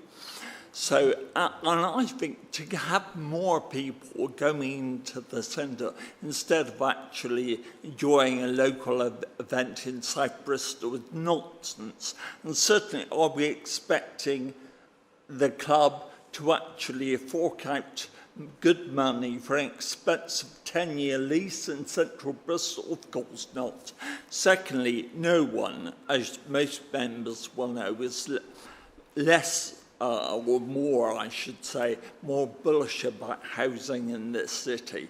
But I've spoken to the head of housing development or delivery, and no proposal was presently proposed to come forward.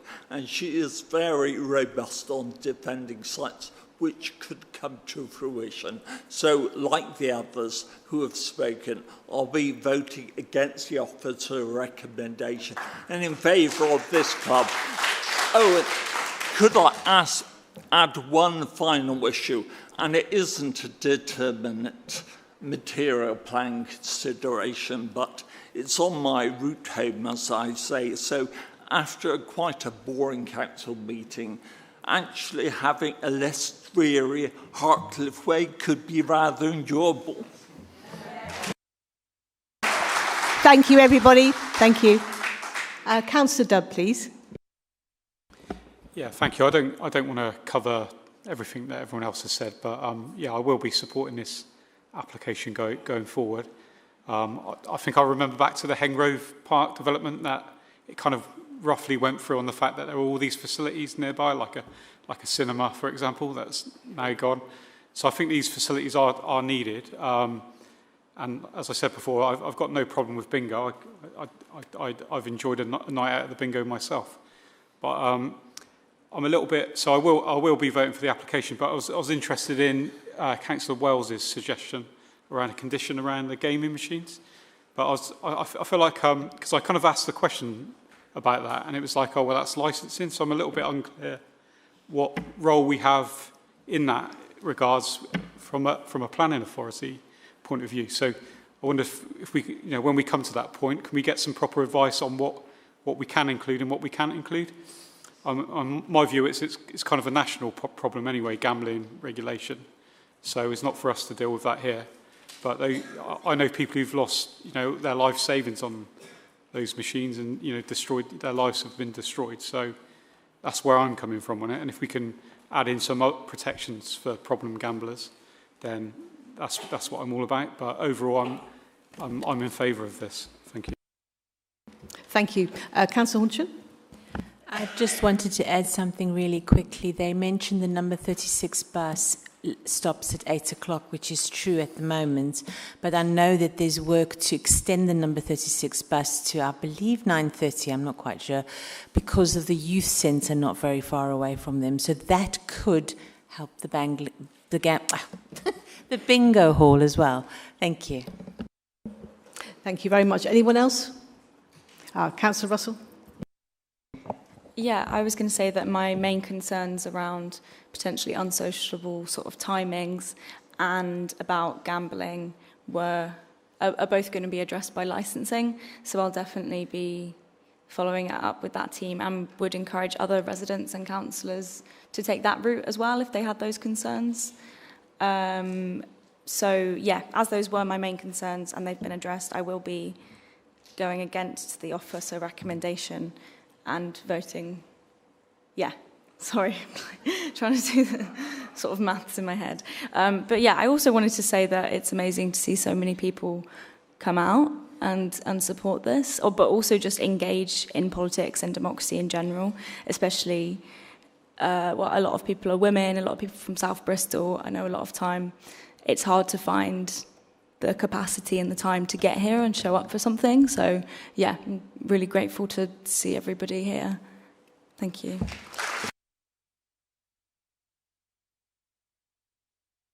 Yeah, thank you everybody. So I'll keep it very quick. And as the chair, I've gone last to be gracious and let everyone had a chance to speak. As Toby will know, it's most unlike me, someone who speaks a lot.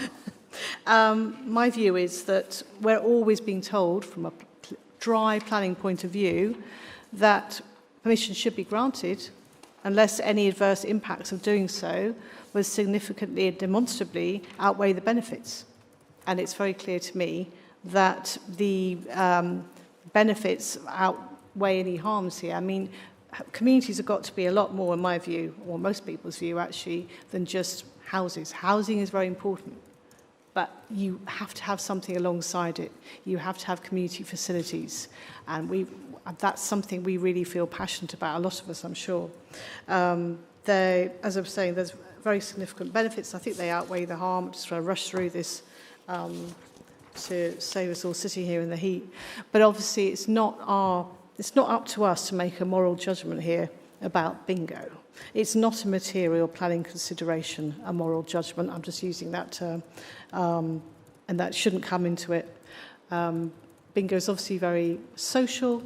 There are a lot of people here who really enjoy it, and more importantly, as we've all said, they're getting together with their mates, they're having fun, where some people, old and young, might have been socially isolated otherwise. So I will be voting for the approval of the planning application and against the officer's recommendation.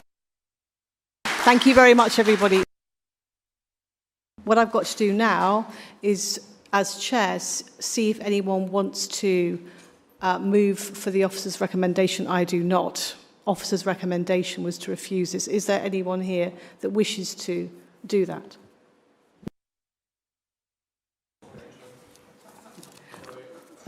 Therefore, I'm looking at the very good practice protocol for planning. So the next thing we need to do is, I believe, is a motion for approval that we have to move, and I, as chair, will move that.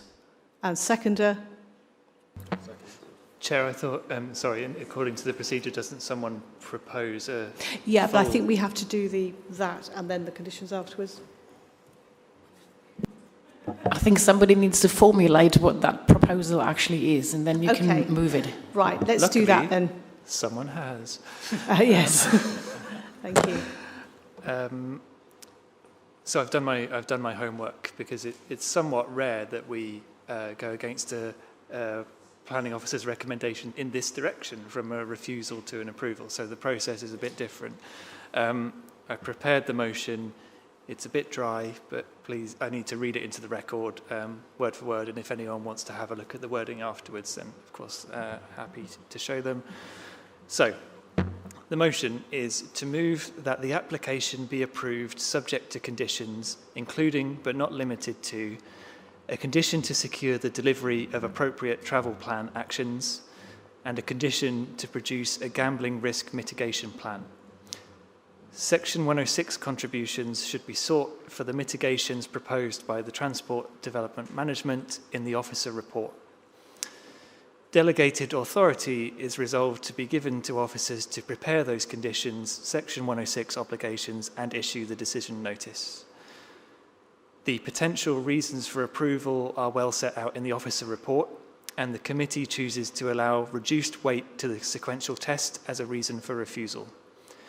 The weight of the reasons for refusal around transport and public health are reduced by the way of introduction of additional conditions to the approval.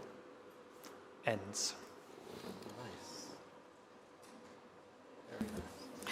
And so that motion for approval, we need to move that. Yes, I'm moving that motion. I guess I need a seconder. Who's going to second that? Or right. If anyone else wants to. Is that noted? Yep. So Councillor Wells moved it, Councillor Al-Maghrabi seconded it, and now I believe we need to vote on it. Okay, so we do that. We're going to get the randomiser out.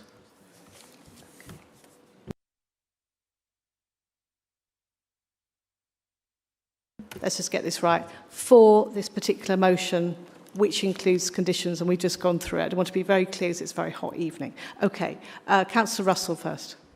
For. Councillor Al-Maghrabi. For. Councillor Breckles. For.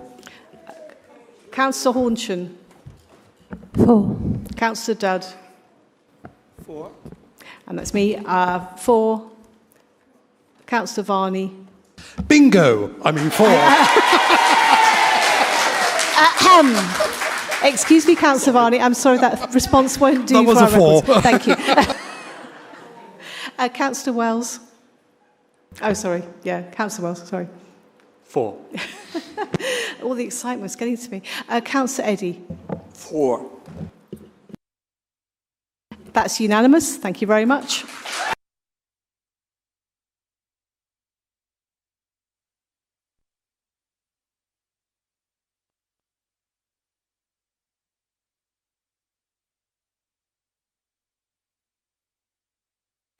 Thank you very much, ladies and gentlemen. Thank you.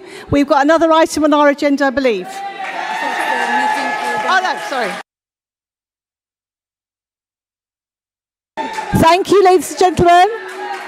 Thank you, ladies and gentlemen. I know it's very exciting, but if you could leave sort of quietly.